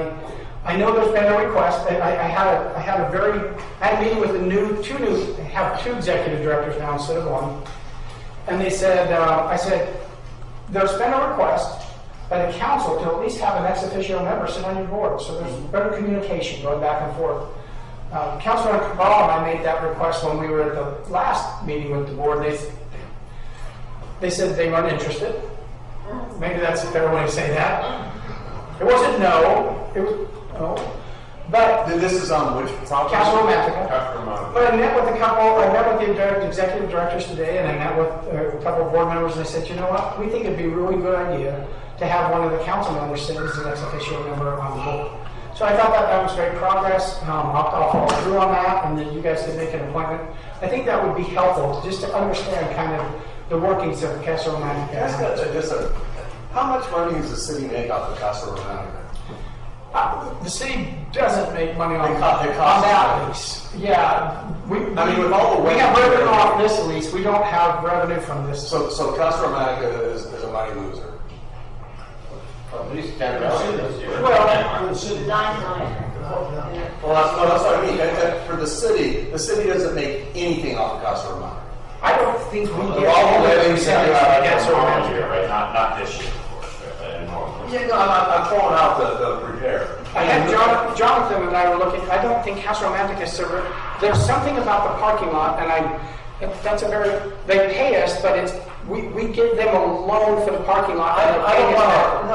Not a line What I'm on saying that. is someone could look at our revenues and say, oh, you're getting money from Casa Romantica, but I think it's to pay back a loan. I think that's the only money we get from them. Is that But correct? all the weddings they have and the lack of access our public has to Casa Romantica, do we make any money?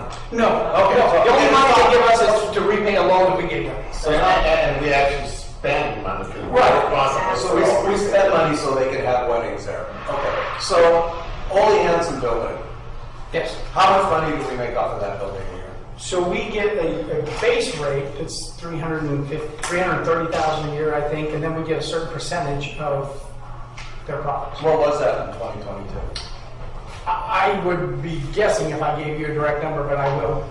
More than they projected, significantly more than they projected. So it was like $5 million we need from them? That would be more than that. I would be guessing. So nobody- No, I know, if I was to guess, it's around $500,000. It's around $500,000. Okay, so Yeah. that's fair. Okay, so we $500,000 on that because we get It's some in that neighborhood, weddings. give or take. And we probably have more access to Ole Hansen than we do the Casa Romantica, really. So we get 9 days a year at Casa Romantica that we can use. And what do you for anything? Well, usually what the city has done in the past is that if there's a group like Peer Pride that wants to hold a fundraiser, we allow them to use one of our 9 days. Christmas party. Or, some Historical society. I think. historical society, some of that. And then the city, as Councilman Cabral said, then the city does use 2 or 3 days. So if we just threw all the weddings out, just didn't have weddings anymore, offered more access to the public and charged $5 a head, we would actually possibly make money.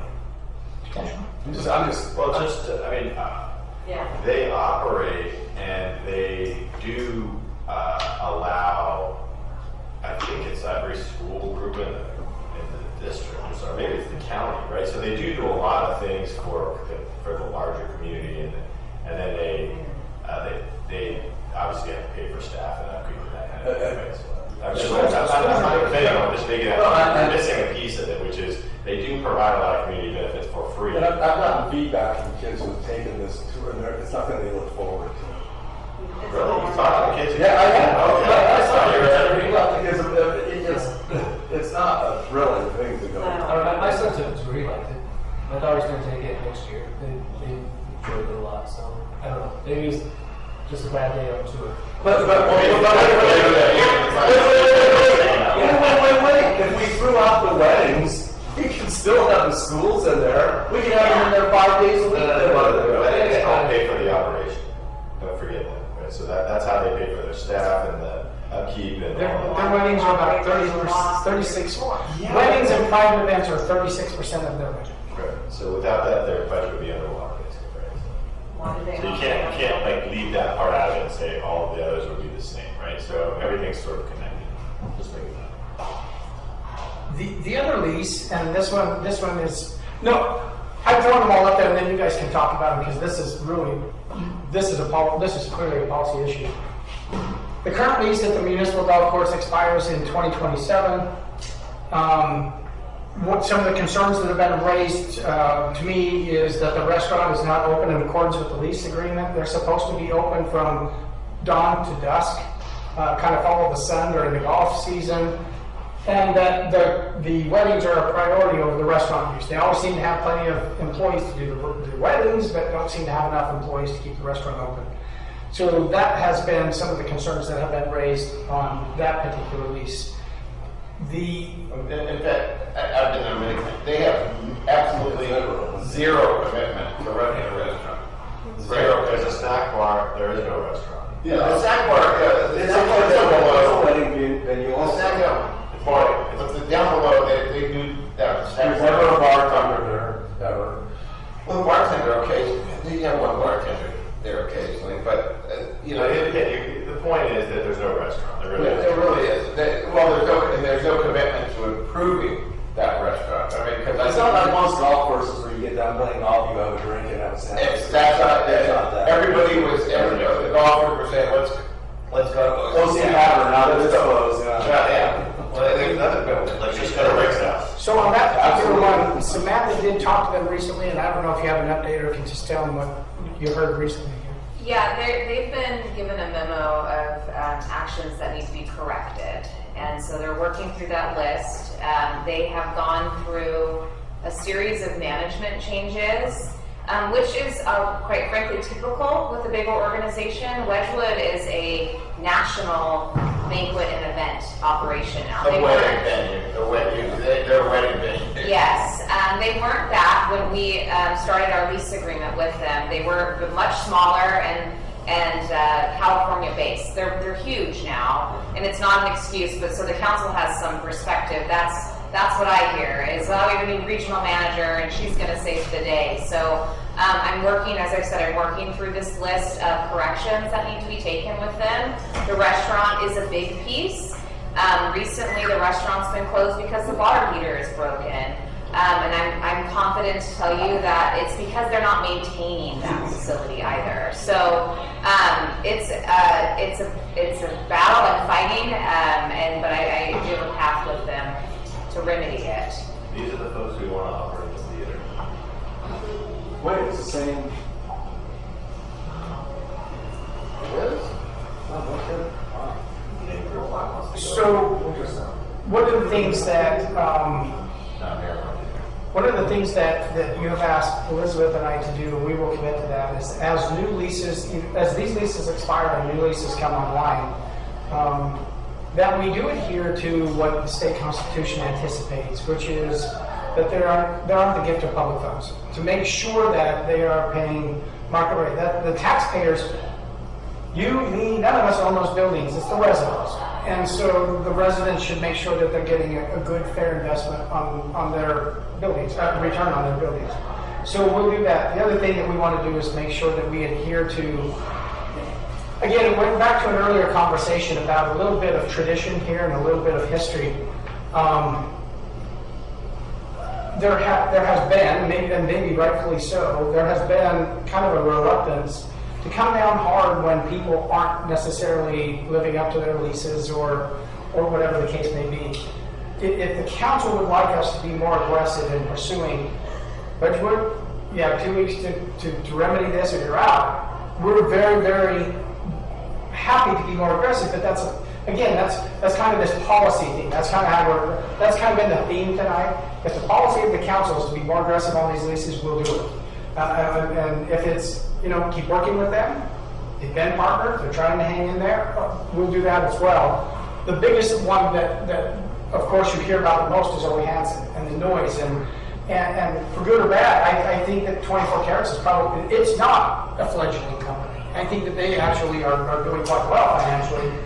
It just might be right use, wrong place, just that close to homes. But I don't think that they hurt. It's the opposite problem that we have with the municipal partners. Yeah, I agree that I think as one of the 5 council members that we should be more aggressive in that area. We have our crown jewels of the city are given out to people that they're charging $30,000, $40,000 for a wedding.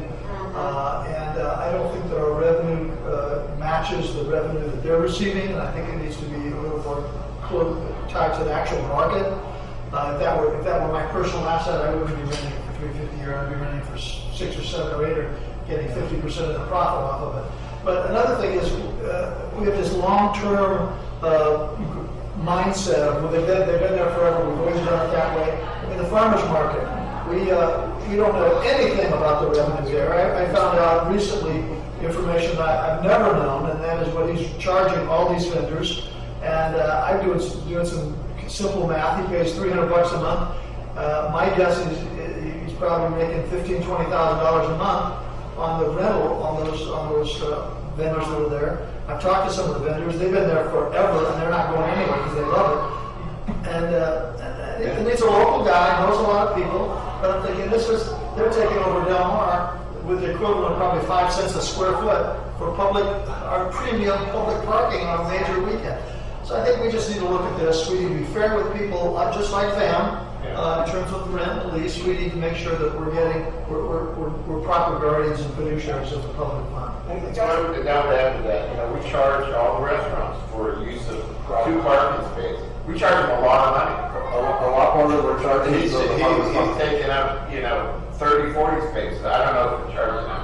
I don't know what we're charging them, but we're the same It's thing. $300. Can I circle back to Cosmomatic for just a second, because I have an issue, obviously, a little bit of an issue. Beautiful property. They had a big fundraiser, and I know they've had several. I know that, I think which one? Cosmomatic. I think you were playing poker at one. Yes. I mean, one of the fundraisers, all right? Mark was losing it. Well, it's good that they're not using some, but so yeah, the guy, the idea was that the reason they had that fundraiser and the narrative is we've got to save the Casa Romanica. It's fallen off the hill.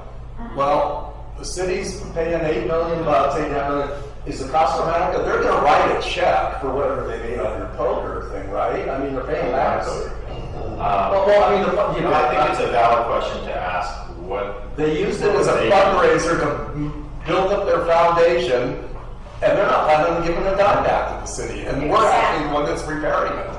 And that's one reason I have a problem with some of these handshake, good old boy deals, which is what I think the leases need to be prepared so that we, as the landlord, have the authority and the power to control our asset. And some of the leases historically been either a handshake or a way that we don't have termination clauses.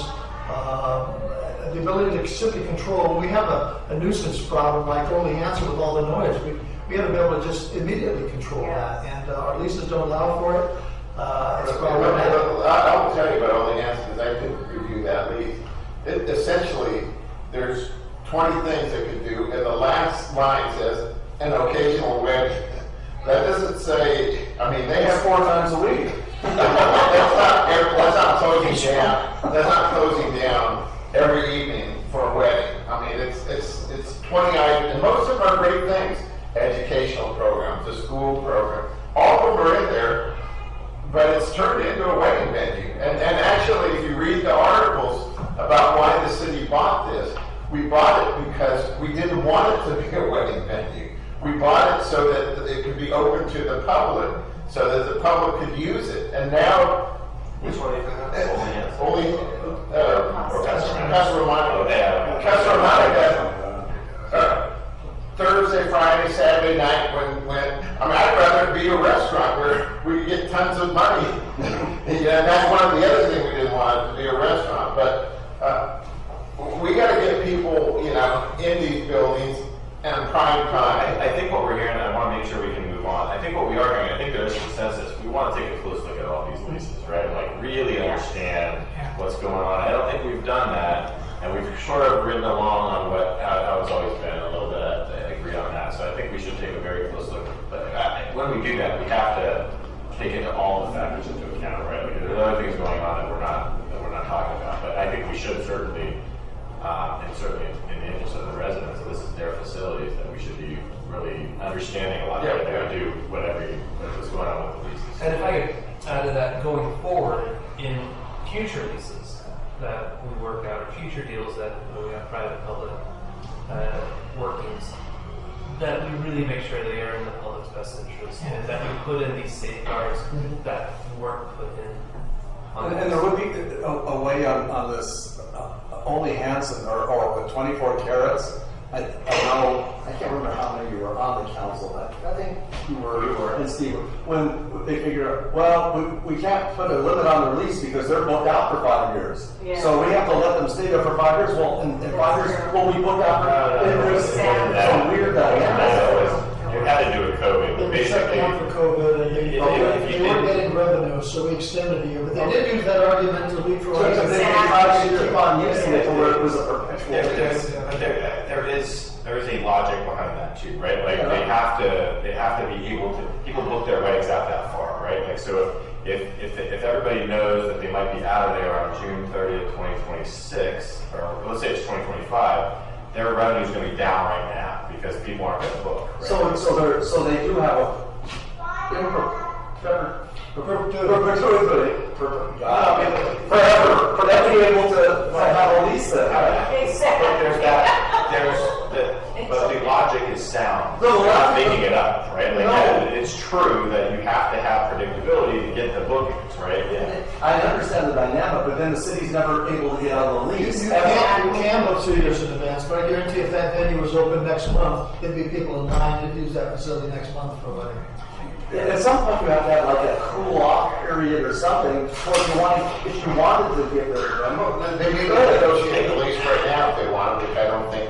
The reason that look, we looked at this before. They're bringing in like the remodeling of that venue cost an extraordinary amount of money, more than we were hoping, and way more than like was budgeted. And so we wanted to get an operator that was going to pay us enough to really pay back for that, right? And that's the logic of 24 carats. There's valid reasons that we don't like what's going on over there, 100%, but just to understand, the reason that we are having them, and the reason we want them doing weddings is it allows them to pay us a lot of money. They wouldn't be able to pay us and I otherwise. know that I'm now booking far out. I do know. But I'm also told another point, if we were making comparable amounts of money, just rent it out to local groups and. When the city ran it, I think we made about the same amount of money. Sam did an analysis of that. I don't know if you have it memorized. Yeah, I don't have it memorized, but it was comparable. I think to Mayor Duncan's point, and this is with contractors, we bring 24 carats, and now we don't have a staff cost. So we Gotta have just staff cost. pure revenue in that sense. However, I think the council needs to question, is it about community asset and access or revenue too? The other issue I have with it is if I have a business, across the street doing weddings. Yeah. The city. I thought it was just a solar farm. And the city comes in and gives somebody a deal to compete with me. I'd be upset if someone, That's a good one. we shouldn't be competing with other businesses. That's the idea, by the way, of the market rate. That's part of the reason you're supposed to charge market rate, is so that the city can't give someone an advantage over private business. That's part of that. All right, let's move on. So, Greater by the way, accountability. no decisions can be made in this kind of meeting, but it's clear that you want us, it's clear what your policy direction is. We'll bring back some ideas on. Policy direction is, yeah, greater accountability and transparency on the lease. So one of the things. Can I mention one other, Yes. one other building that we leased, similar to yours? Beautiful building, oceanfront, for $100. Oh, the bike Beach, the bike. That is $100 a month. That is a cool building. But it's increased, but, you know, it's, I like to live there. we could all chip in. Okay, so this is another issue that I was asked to raise. We've got about a half hour, so I'm not trying to rush. It's what it is. Oh, how in the world did I go back? We're back on that seaboard. Oh, yes, let's go this way. Let's not Sorry. So, the council, of course, the most powerful person in the world is the storyteller. The storyteller sets the vision, the values, and the agenda for the entire generation that is to come. And several of you have said that we don't do a very good job telling our story. And so the staff had a meeting to say, how can we communicate better with the residents? How can we get our story out there? There's a few things that we are exploring, of course, to update our webpage and keep the content current. There's a resident in here that was looking for sandbags during the storm and found out that this year's sandbags were 6 or 7 lines down, and the ones for 2019 were the ones at the top. So keeping it relevant, keeping it updated, that's one thing we can do to better tell stories with our residents and let them know what's going on. The other is to create and share accurate narrative for the community. There's a lot of things that they're going to hear on social media. It's our job to make sure they're hearing the facts and hearing the real things that are happening in the community. Because if the only thing you hear is kind of half the information, and we've got all the information, I think we have some obligation to share it so that everybody has all the information. Because sometimes there's only kind of pieces of the information out there. And lots of times I think we could be better at getting that out there. And there is a potential for outside controls. That's what we're talking about. Just that the council wants us to bring back some ideas of having some people put that together. There have been several people that have submitted some proposals to us. But we do have some incredibly talented people in-house as well. The Veterans Day video was put together in just a couple of days by some really talented people that are actually here in this room. And so no matter what we do, we can be better storytellers to our community. Who put that Veterans Day video together? Yeah, who was that? Who did the editing on that veterans video? Are they? She's here. The editing was one of our videographers, I think. So Lonnie was the director, but she was not necessarily the editor or videographer. But we have some very talented people. But we've been talking, we're also, I know that maybe residents don't believe it, sometimes maybe council, we're a relatively lean employment force in this community. Everybody is working 40 hours a week. Right now, we don't have people waiting to do something new. Most people are pretty well tasked and they're pretty busy. So having them do new things will impact their ability to do the things they're doing. We'll do whatever the council tells us to do, but we're pretty lean. And so there might be room, if you guys want to tell a different story, and that has been discussed.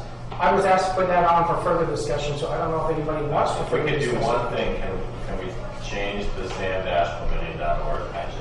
Yeah, but that's changing. That's so bush league. So It should be sanquility.com or sanquility. So we have to do it through .gov, and Kate, do you want to help us with that? Do you have the dates on that? It just throws everybody off. You know, Oh, that's fine. I'm sorry, Brian. So there is a process in play to convert our web presence to sanclemente.gov or sanclementeca.gov. Yes. It's a pretty, well, it's a legal requirement actually. Oh, great. It's a recent law that went into effect, and so within something close to 5 or 6 years from now, it's an absolute legal mandate that we have to do this. And so we're going to do it sooner rather than later. We're going to begin the process of just obtaining that domain name from the controlling organization probably in January or February. They changed their process, and so it's not available right now to actually make the change. I but- think we're the only San Clemente in the state, so hopefully we won't have to do the Nobody's .ca. Well, we're they do have a registry file that you can check against, and we are the only official place in the United States called San Clemente. So we may not have to do the should CA. get sanclemente.gov straight through. We might be forced to do sanclementeca.gov, but that's to be determined. No, I hope not. San Clemente, CA, not San Clemente, dot .ca, or San Clemente. Just take the dash, take the dash.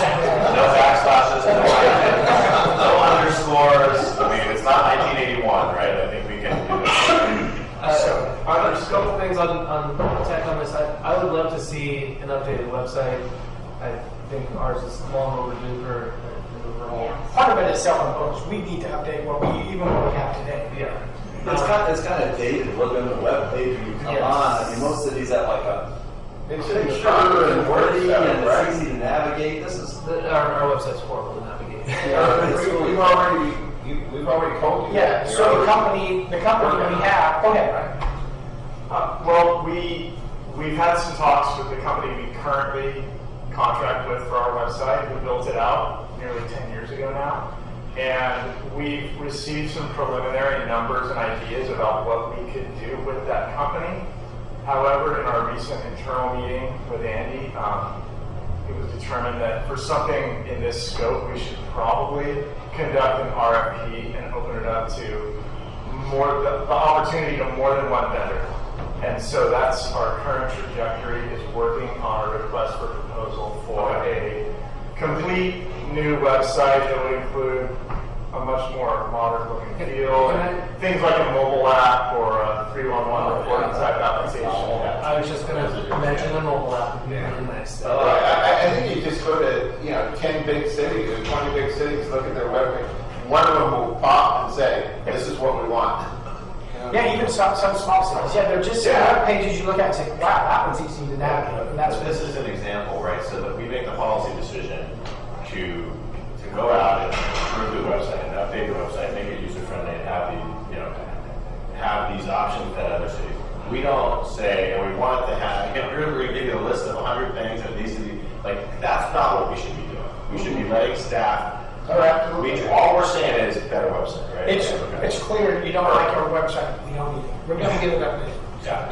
But in the meantime, Did we already tell you this like yes, months ago? that's why we've had the internal meetings and we're talking goldfish. So, and by the way, that's one of the things staff said is while we're doing that, let's get cleaned up what we have. Let's not just, since we're getting a new web page, no, we need to keep the one we've got up until we can do that. So, housing needs and homeless were another thing that have been raised and asked for, that you talk to us. The South San Clemente concerns, don't really have an update for you on that. I think we're the only ones trying. I know our residents are very, very frustrated. I shouldn't say that. I know that Assemblywoman Davies has committed to me that she's trying to make that part of the state park so that the state could have that property for parking. I don't know what, I talked to her about a week ago about the progress on that, and she said, well, I'm still committed to parking for trestles, for part of the state park. that curb line would be. So what they would do is between the curb and the fence is dirt. So what they would try to do is head-end parking. So they take out the curb and they do head-end parking there so that there would be parking for the state park. That's a good idea. So instead of parallel, you have head-end, you'd have a lot more parking, and it would take care of some of that, some of that derelict land that's just kind of nobody's. So it's really the naval base, the Marine base. My dad would kill me. Don't tell him. My dad spent a lot of time. He says that the hills out there are 2 feet lower because of how many times he had to run over. But the Marine base goes right to the county line. So all of it is in Camp Pendleton. But for some reason, and Cristiano's Road is on base, but for some reason that little teeny section of road was dedicated and owned by San Diego County. There's been talk about, well, maybe we go to the county and say, well, give it to the city of San Diego. The whole road and the third area from the curb to the fence is San Diego County? It's the right of way. So essentially, it's from the fence of the freeway to the fence of the parking lot. Okay. Yeah, those delineate that right of way. So it's not just the street, it's the whole right of way. San Diego County does come up on occasion. I think Adam's left now, but the last time Adam and Cecilia and I were out there, they said that they used to come out on a weekly basis and do that, and they said they were going to change it to monthly. So some of the residents have said, they used to be coming out weekly and cleaning up all the garbage and stuff, and San Diego County said, no, I think we're going to start doing that monthly instead of weekly. Is there any prohibition on purchasing that land? This San Diego County owes it in fee. Can we buy that from them? That road predated the eminent domain taking of Camp Pendleton from the ranch back in World War II. So they have it, it serves no purpose for the San Diego County government. Is there a prohibition of the city owning property outside of our city boundaries or outside the county boundaries? Well, you move into the city property. Not necessarily through. There are cities that own properties It's outside just the city. ownership. Oh, purchase land in San Diego County. Purchasing it, yeah. Yeah, I think that cities do own properties outside the city. You were talking about the desal plant. We would own part of that. So you can have ownership outside your city. Maybe that'd be The more complex part of that would be, even if we owned it, would San Clemente laws apply or would San Diego County laws apply? That would probably be the more complicated question, and I don't know. We'd have to look into what our ownership would buy us, how much jurisdiction would that give us if we actually. You would have to turn it into San Clemente property, because if it remained like almost like a jurisdiction thing, then if the police made an arrest there, they would have to transport to Vista. Yeah. There's a lot of weird issues about when you start talking about jurisdiction. Yeah. So I mean, it probably could be Well, done. the fact that we own it, if we own it. If we Yeah, own we can turn it into a parking lot. Yes. Put boulders there. We would have to own that property to make it where we could go. That's correct. and We actually could make apply some our changes law. like that. That's Yeah. right. But it's possible. So. I bet you they give it to us for a buck. Yeah, I bet. I will contact Supervisor Desmond and find out, if there's even an appetite for them to at least have a conversation.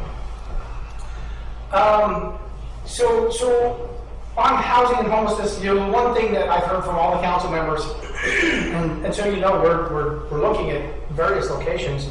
There's a need for housing in the community. There's no doubt about it, and especially some low-income housing. This community is expensive. The school teachers and others, it's very difficult. I understand, but it's hard. It looks like there's a lot of land in San Clemente. There's not much buildable land, and a lot of it is unbuildable slopes or whatever. And so we are trying to explore that. Just to put on, because I'm sure a lot of we know, but a lot of people don't know that what designates what's low income for Orange County, and it's. If you make under $100,000 a year, you're considered low income. Sure. That's crazy. It's based on a formula, so it's not a specific number. It's how many people you have in your family. But essentially, it's not what people think. So it's 80% of the median income would you be considered moderate income. And so the income in our community, that average household income, I think the last time I looked was $116,000. So it's probably 90,000, something like that. Would qualify you to be able to buy moderate income housing. Yeah, I like that you have up there workforce housing. Yeah, because that's what it should be. I think what we're talking about is people. Exactly, it's workforce or people are working on It designates teachers as automatically qualified. It doesn't have first responders on there, but it does have teachers. Most cops and firemen don't start at over $100,000, and if we could.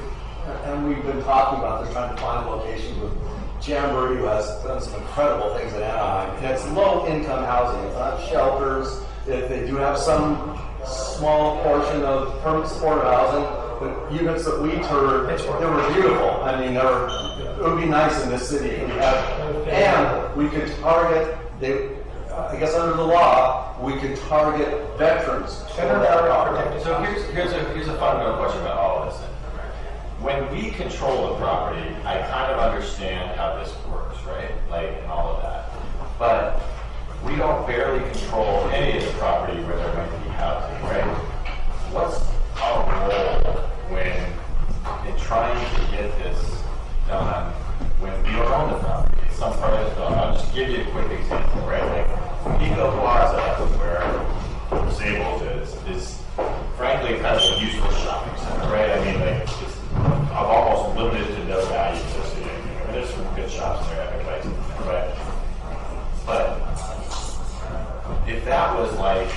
some kind of nice looking village that was workforce housing, that would be a real benefit. But we don't own the property, right? So what's our role in that? Provide incentives for the owners. What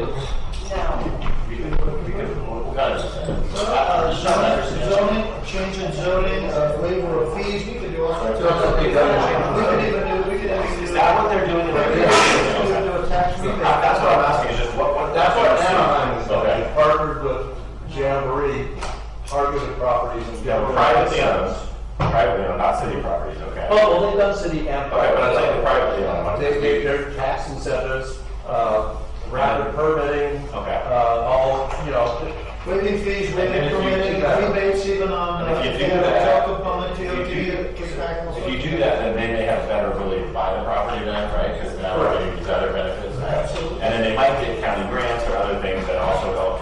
Okay, it's always been sort of a mystery. It's like, we need more of this. And it's like, we don't control private property. And like, we help. Yeah, We can help. Incentivize, yeah. Okay. So I take the best for last. The group that makes all these policies happen is a group of really, really good employees. We're blessed with them. And one of the things that the council asked me to concentrate on when I got here was employee retention, making sure we are giving good employees every excuse to stay with our organization. The council has commissioned a class and comp study to make sure that we're paying a fair wage to our employees. That was a really, really positive step. We're almost done with that. I hear that that's going to be coming soon. Really appreciate that. We want to make sure that we understand the unique challenges of San Clemente. This is not an inexpensive community to live. That's what we were just talking about. And so a lot of our workers, we're kind of at the end of the world, right? Because we've got Camp Pendleton here. So a lot of our workers have to commute from other places. And so we do have some unique challenges, but we are going to make sure that we have an environment here and that we have the system in place to make sure that we are keeping our good employees, helping them, coaching them, bringing them up through the system so they can understand what we're trying to accomplish. And I think that that's important. I know that I know you've got another meeting coming up here, but I wanted to make sure that we gave any of our employees who are here a chance for council to ask them any questions that they thought about any of their goings on in their departments. And then leave you a few minutes for anything that didn't. These are the things that you have talked to me about over the year. And then just ask you if we can have a couple of these a year, where we can just kind of talk strategy and talk amongst ourselves in this kind of a setting, because it's really, really helpful for staff to hear the dialogue instead of just what happens at the council meeting when the decisions are made. So it's been very helpful for me. We're going to have every staff member come up and tell us what they don't like about what we're doing. Just kidding. You don't have that. I would like that asking the staff just a quick synopsis. Where do you think the morale is of the staff, and how would you characterize that? All right, who's going to jump on that today? I bet I know what this answer is going to be. Everything. Maybe that's a better way. Everything that's right. Now, how about this? Dave wants to answer. Dave wants to talk. Sure. Okay. Dave Rivasor, Public Works Director. I think we have a lot of staff that are putting a ton of weight in the class and comp study, and we have a lot of staff that are waiting to see what happens with that. There's been a lot of increases in cost of living over the past few years, and I know it's impacted our staff, so I just wanted to mention that. Okay, well, yeah, I think maybe I was going to say, like, along the same lines, but maybe a little easier, like, what could be done to improve or increase staff, like morale, right, or willingness to stay, wanting to move up through the system? What are things that the city could be doing? And class of more compensation, obviously, that's one. Is there anything else? Yeah, I think creating more opportunities for staff, when we do have vacancies, looking at positions, are there things that we should be doing differently with those positions? So creating opportunities for upward growth within the organization. And seeing other people who can take care of this.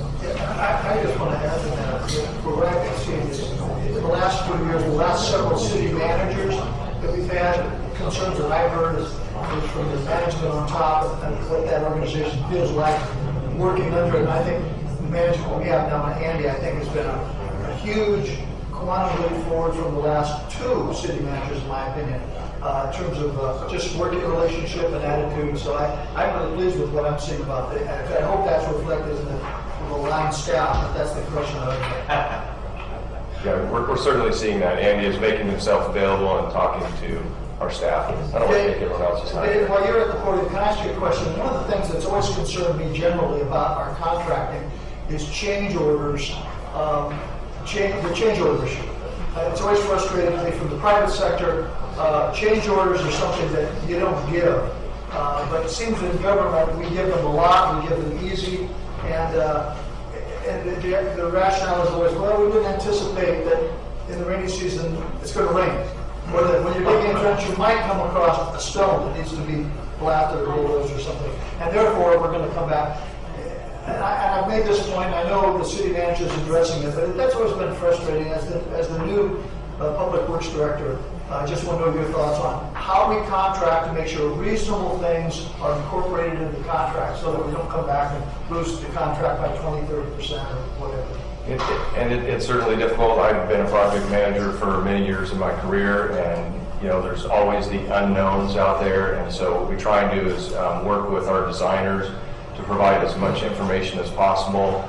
The challenge going underground is, you don't know if you've just done a boring to figure out what's underground, but 10 feet over there's a giant boulder that you didn't anticipate. So trying to put some of those additional nuances that may be out there and add those to the plans and specifications as an option so we can get a cost ahead of time rather than dealing with it when it happens in the field. So I know there's some of the things that staff has been working on. The more information we know going into the design of a project, the better off we are to limit our change orders. And it's always easier typically when it's above ground than when it's underground.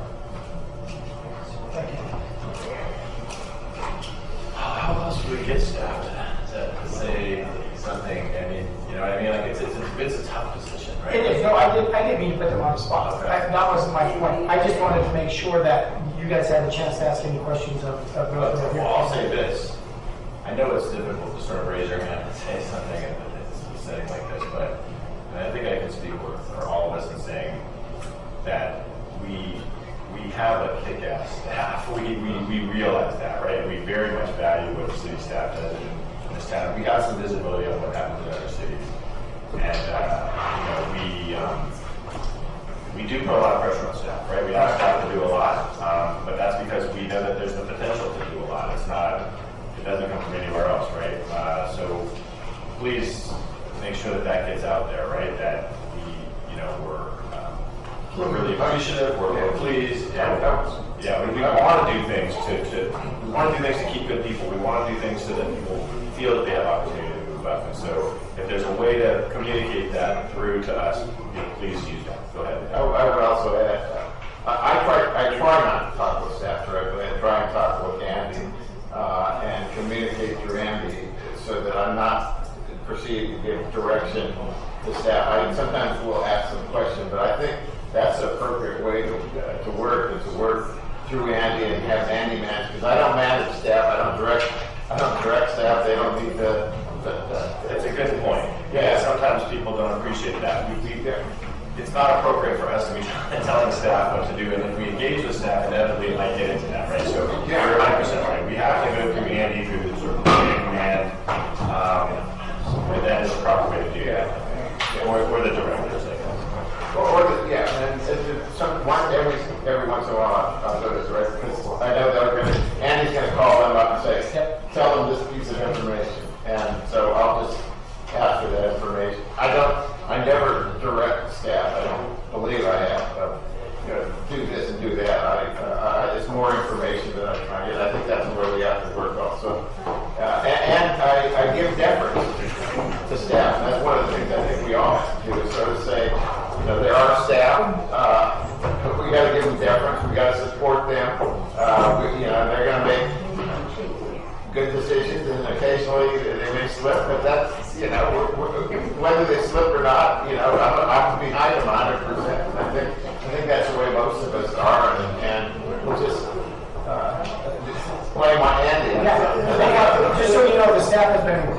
incredibly supportive. They have been fantastic. It's been really great. We've had a lot of fun. I gave them 2 rules: do the right thing and have a little bit more fun than you think you're supposed to. And they're doing both. And I think that they've really enjoyed it. And if I can add on the issue, we talk about finances and the use of consultants. My opinion is that we have a talented staff that can make decisions in just about every area, even the technical engineering areas. And I have no problem with the staff making a decision. Rather than hiring a consultant to tell them what to do, have them make decisions. And if it's wrong, that's okay. Just make the decision, move forward, and get the job done. And I'd rather pay our staff and give them bonuses for a job well done than to spend 50 or 100 grand on a consultant to tell us what probably our staff could come up with if you just said, do the job. So I would only add to that, and our commissions, use our commissions more as their basis of information, because we put a lot of talented people on all these committees and commissions where they could run things by, and that's the group that should be giving it directing on all of our projects, you know, from pickleball to our beaches, you know, those committees are the groups that we've designated to give input to staff. And is there something we can, like, I saw low-hanging fruit as a bullet point up there. Are there things that we can do beyond just the class and comp study to show our appreciation to staff? I'm throwing something down. I'm not trying to make policy here, but as an example, something like a free parking pass for the city or something. I think there are, and I'll bring those to you just because we have another meeting that's starting right now. I'll bring you some ideas that have been shared with me from staff. Like I said, the staff has been incredibly supportive. The Employee Association has they meet with me on a regular basis. They let me know some of the things that the staff is thinking. It's just been fantastic. So absolutely, I'll do that and bring you some of those. Taco truck lunch or something, not to get down in the weeds, but that kind of stuff, right? Like, yeah, so something that would be fun. And I do enjoy tacos. So you want to vote on it? Make a motion. let's move on to taco truck. Okay, no, that's not. We're setting policy. We're not talking about taco truck. Okay, does anyone want to make a motion to adjourn from this meeting so that we can start the next one? So moved. Second. All right.